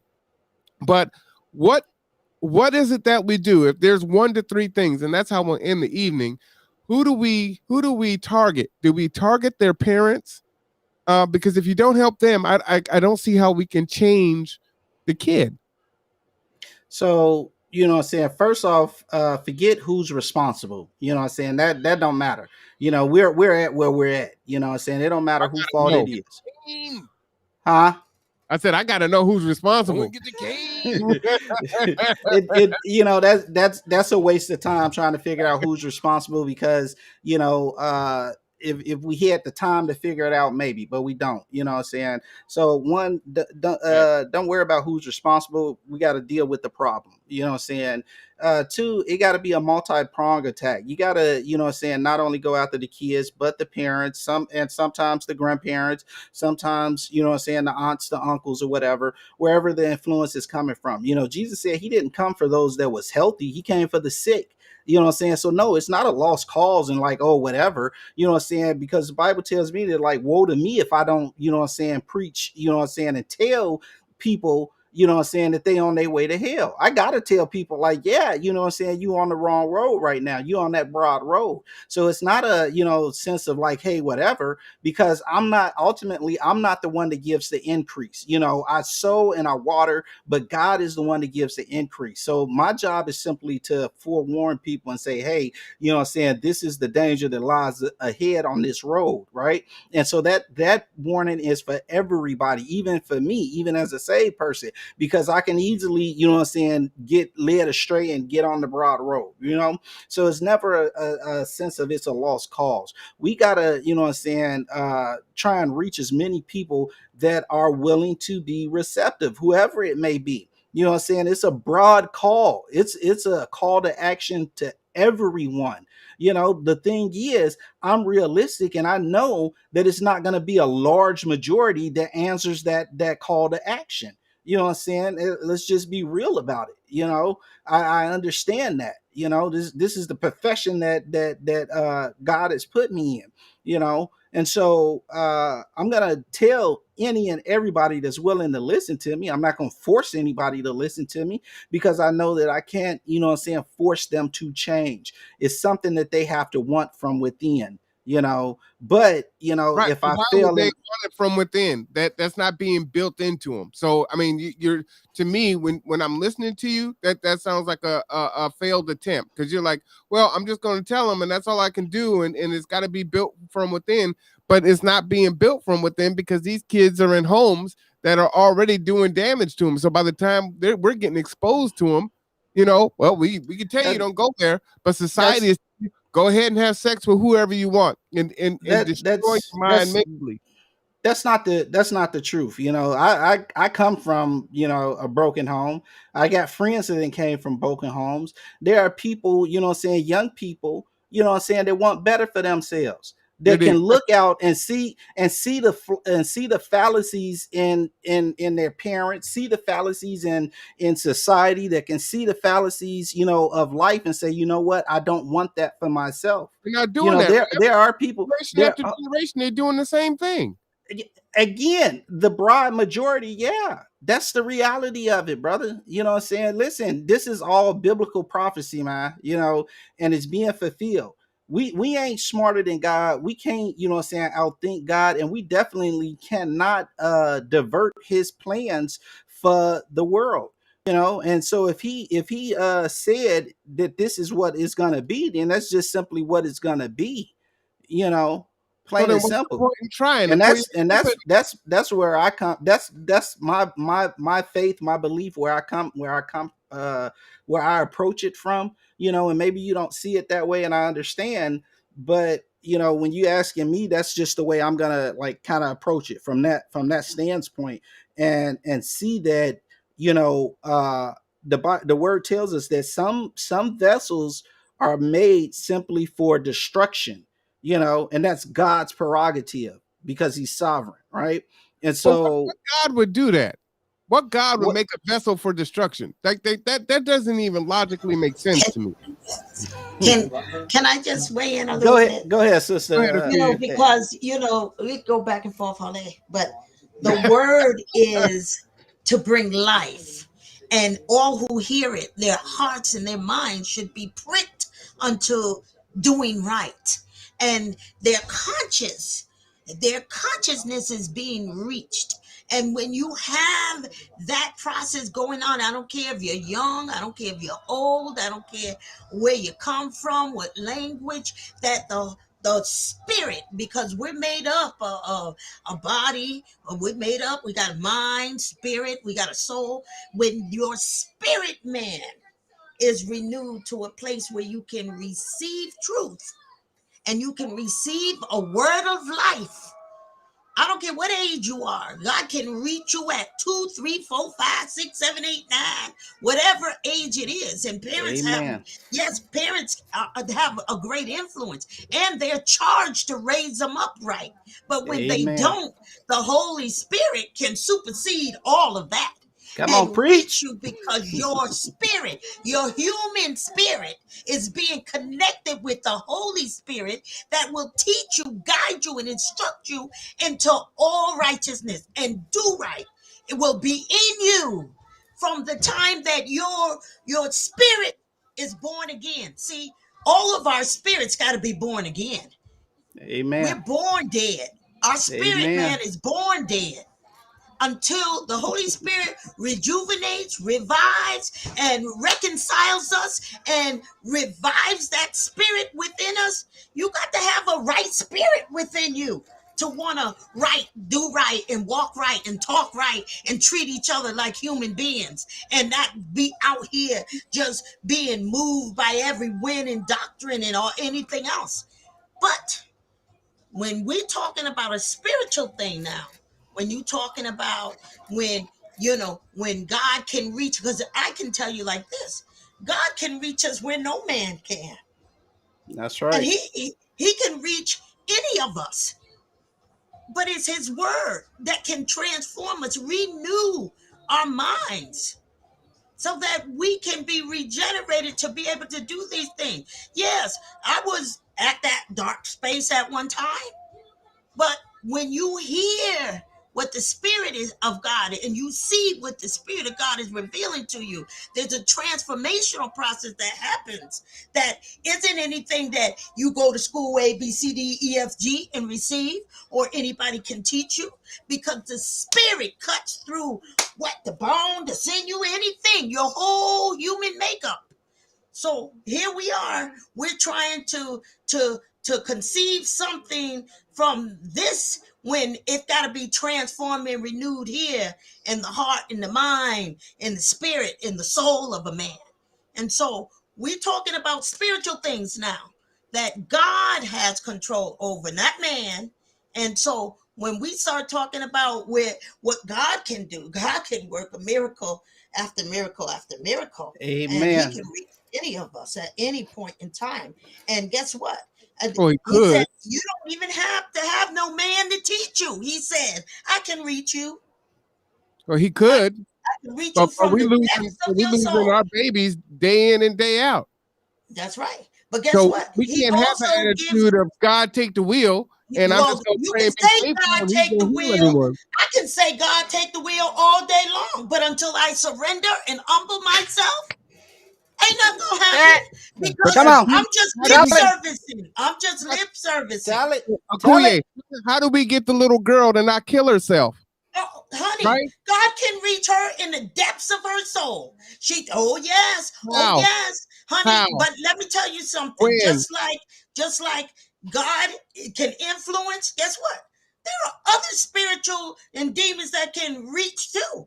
Oh, don't think that they're not real as well. So when you're talking Amen. about this spiritual realm Amen. that we're dealing with, and Amen. all this darkness, we dealing with darkness, we dealing with chaos, we dealing with strongholds, we dealing with spiritual wickedness.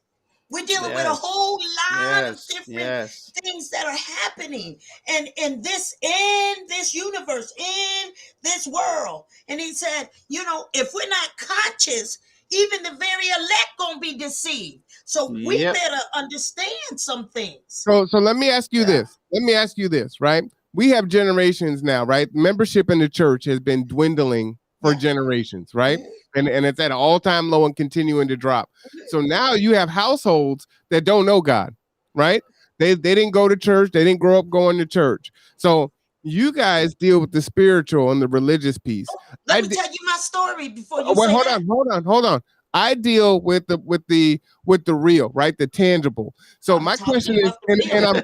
I'm hold on, and I'm with you. I'm with you because No, I no. hear what you're saying. So my question is this: how do we get the folks that don't know the spiritual?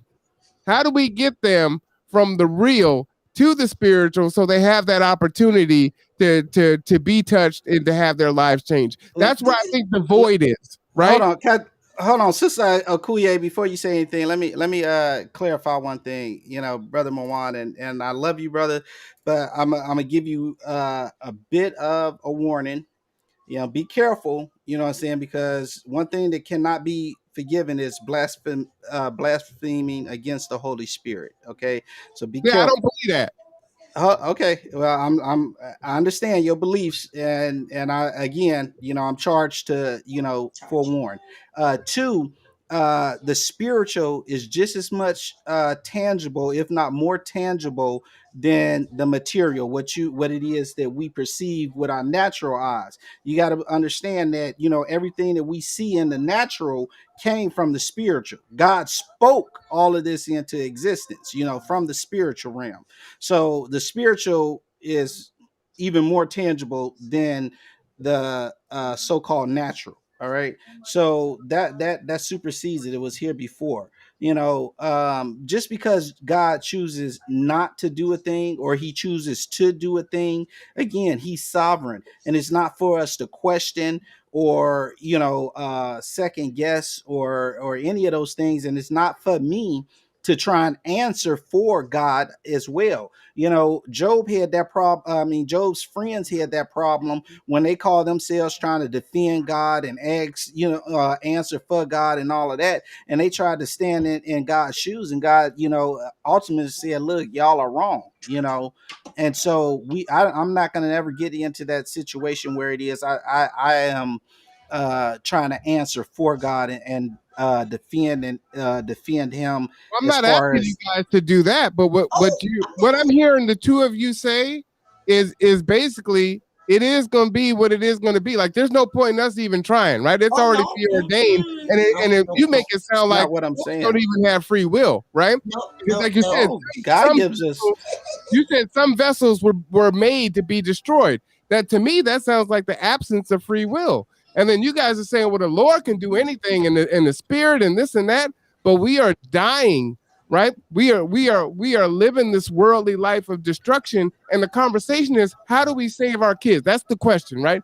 How do we So I'm save a, I'm how a, do I'm gonna we save our say kids? this, Steve, bro. You know, some of the things that and Sister Kuye was hitting on all cylinders when what she was just saying, and amen to that.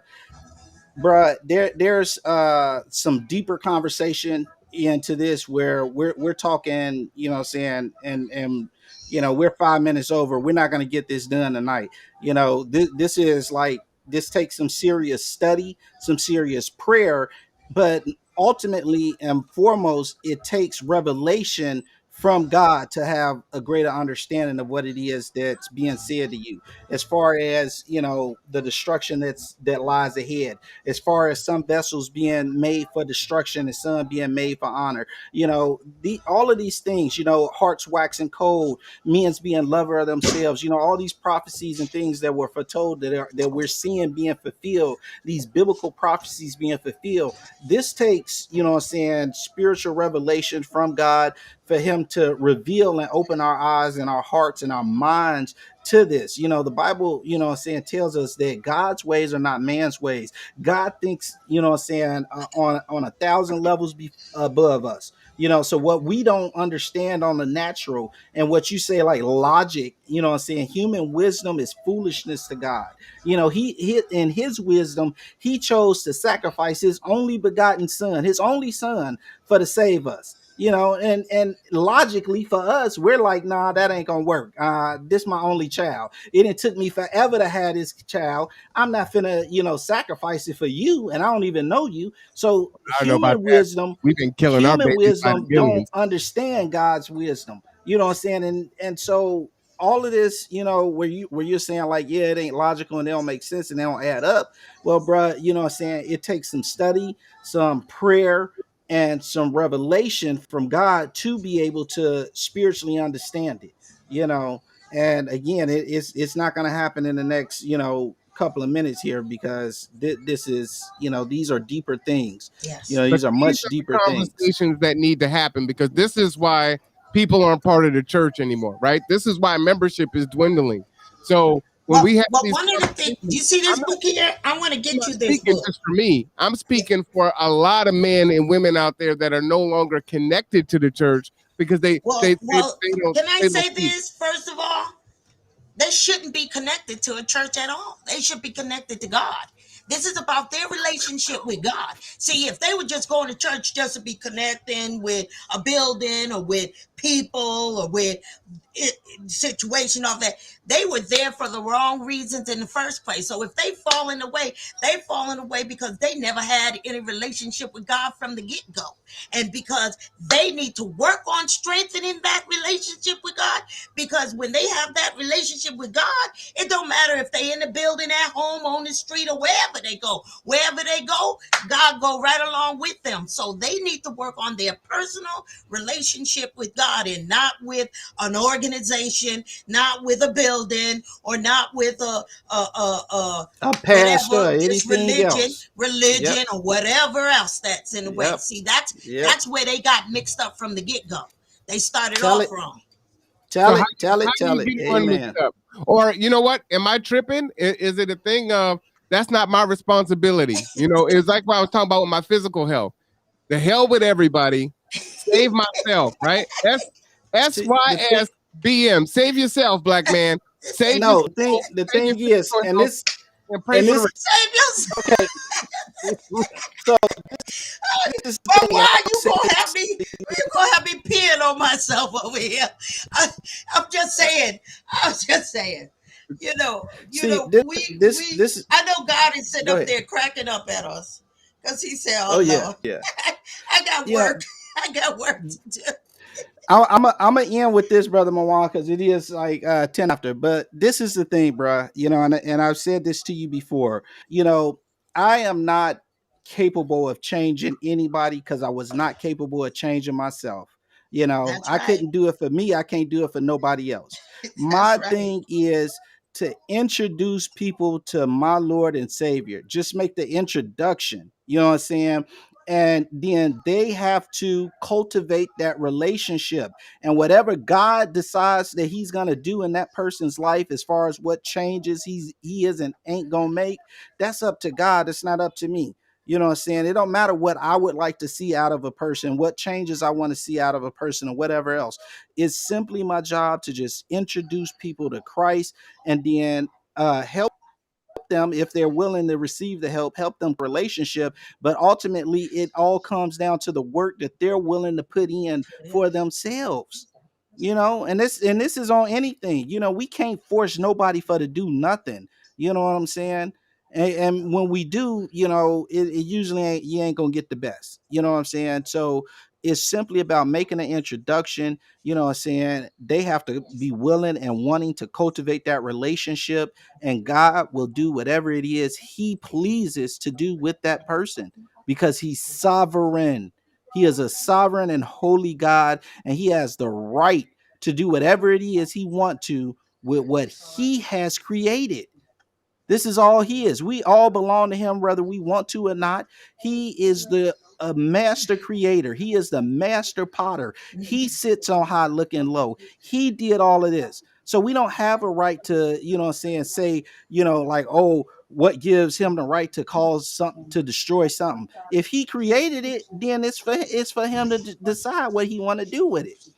Same way with you. If you sit there and you spend time to make, 5 drawings, and you decide you're going to throw 5 of them in the fireplace behind you, then that's your right, your prerogative, because you created it. They're yours, right? So the same way goes with this earth and all that lies therein. They belong to him, and he has the right to do whatever it is he want to with it. And my job as a pastor is simply to, tell people about a God that's willing to save them from destruction, and preserve their life everlasting. And so that's my final words for the night. Right. So I like that. I feel you. So I got one more question for you. I like what you're saying there, right? All right.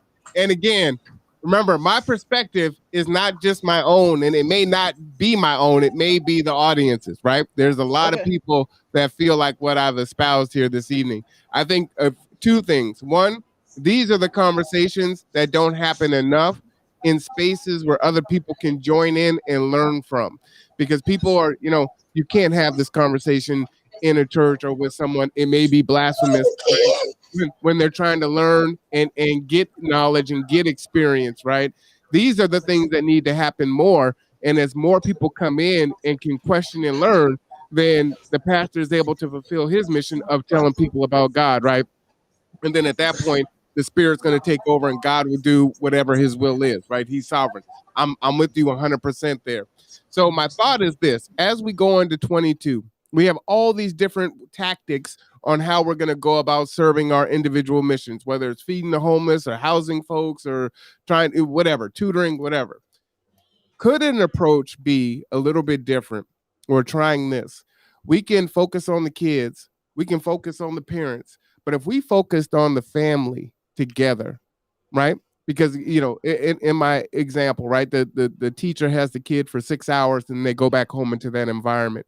If we can get the parents and the kids together and work on the family unit, whatever that looks like, single mother, single father, husband, wife, two wives, two husbands, whatever that unit is, work on them together so that they can grow together and be exposed together.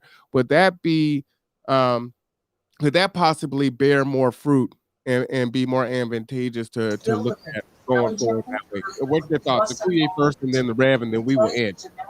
Yeah, I think that's very powerful. We've done it for quite a while. We started doing our strengthening African American families back in 2007, and that was very successful to strengthening the relationships with the children, with the parents, as well as with the entire family unit, and with community, because we did it in community. We did it in a community setting where there was more than just that one family. There were 8 families that were going through each time that we held those sessions. And so, and many of the families that we served were families that had to be mandated by the court for one reason or another. And so we really wanted to strengthen our families. And that's what it was designed to do, to deal with some hard issues and talk about working through conflict. They have to go through conflict healing practices and different ways to address it. And I think it was a very effective program. I think that in fact, I think the schools should be modeling it and doing it, because they need to find ways to strengthen and connect them on all sides, whether it's in the schools, in community, in our churches, because we did it in community and we did it in churches. We offered it as a Sunday school class so that our families that we knew were struggling and having challenge, well, y'all got to go through strengthening families, because y'all up here busting each other in the head and talking all crazy, and your kids are in juvie and you going to the lockup and we just got you out, and you got to go to this class, and you got to go through drug and alcohol. Man, that was one of the most effective programs that I have seen within our community and within our churches in a long time. But do we do it? That's the question. But that's the question: is this something that we should try to reinstate? Rev, what's Yes. your thoughts? Yeah, so I would love to get a hold of that curriculum, and if you're Yep. willing, to I am. head it up. Yeah, New Horizons open for you. We I got the am. space and the time, and yeah. Um, Whole family approach is always the best. Whole family. And I think it's always the most effective. Yep. Hold on a minute. Y'all don't go away. I'm just gonna step for a minute. Go ahead. Go ahead. Okay. I think it's the best and the most effective, and ultimately, yeah, ideally that would be the ideal approach, whenever possible. But nevertheless, I'm a realist, and when that's not possible, and people are not willing, then I take them however I can get them. And sometimes you get to pulling on one thread, and you get to pull it on one thread, and then another comes loose just as well. And so moving forward for 2022, uh yeah, I would love to work with Sister Okoye, take a look at her program and her curriculum, and as the ministry begins to grow and we begin to bring more families in, those that are willing to go through the program, whether you need it or not. It's always good to have a bag full of tools, you know what I'm Tools. saying, at your hand, at the Tools. ready, because you never know. So I love the idea, but yeah, so that's where I'm at. I love it. I love it. So I love you, Rev. Right? I love you too, bro. Yes, sir. Yes, sir. No problems. But Yeah. this again, I'm about modeling what it looks like, right? So when people say you need to have the hard conversations, they don't really want to have no hard conversations. We need to be in a safe space. Well, sometimes it ain't always safe, because if we can't grow unless we're able to have dialogue, to have Yes. conflict, to have different frames of thought, Thoughts. so we can come together and grow together, right? And That's learn. exactly right. And And I so, can Yeah. add to that because even if we don't agree, that don't mean we gonna fall out just because we don't think alike. But if Amen. we can begin to be able to stay in relationship, even if we don't agree on all terms. Yeah. Sometimes I Yeah. think, we just go to war because we don't agree with you. And I'm like, well, what kind of mess is that? I thought we talking here. I thought we tried to get some understanding, and in the multitude of counsel, there is, you know what it is. Yeah. There's Yeah. safety. Yeah. We should be Yes. able to Yeah. safely have these conversations Yes. and Yes. without, leaving Hey, me all bent up. real quick, Sister Akuye, can you hold back up that first book you held up? Want to get a look at that title. What is it? No, no, no. The first one you held up. Oh yeah, You said you was gonna get it for yeah. I'm Brother gonna get it Mawan or tomorrow. something. Well, strong man's his name. Strong man's his name. What's his game? Is that the name of it? Yep, Who wrote that? Dr. Jerry, and Carol Robinson. Okay, okay. All right, I'm gonna put that on my list, sis. Yeah, this is one. This is one for the library. This is Okay, spiritual warfare. okay. Spiritual warfare. y'all make me smile. Here's the thing: we are modeling what it needs to look like. It ain't gonna be pretty. It needs to be done, but it can be done in love, and we're just gonna continue to move forward. Yeah. And we'll try things, and it may not work out, and we'll modify it or we'll check it, we'll try something else. But what's powerful is this conversation started in reflection of 2001 and projection for 22, and then look what's come out of it right here at the end through that conversation is, hey, look, I want to take a look at this curriculum, and yeah, we can look at some things where we're trying to address the family as a whole, and as Rev was saying, you're going to take them as they come in, but we can be tactical and strategic and putting those tools in our toolbox too, and we know the whole family needs support. Our whole families need support. I mean, we're seeing that through eviction assistance. We're seeing that through COVID and everything else, and folks being snowed in.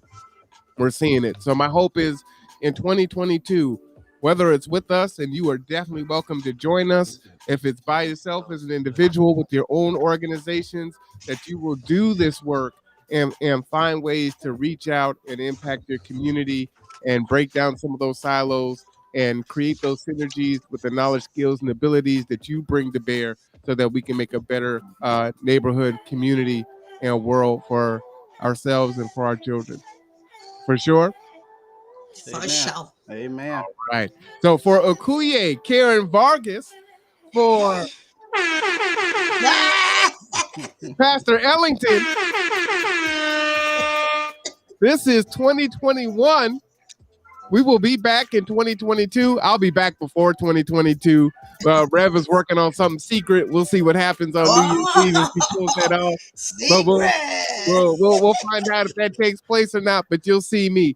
But for the two of them, I am Marwan Cameron. This is the Conduit. Please have a good evening, y'all, and stay Good warm. night. Amen. Good night.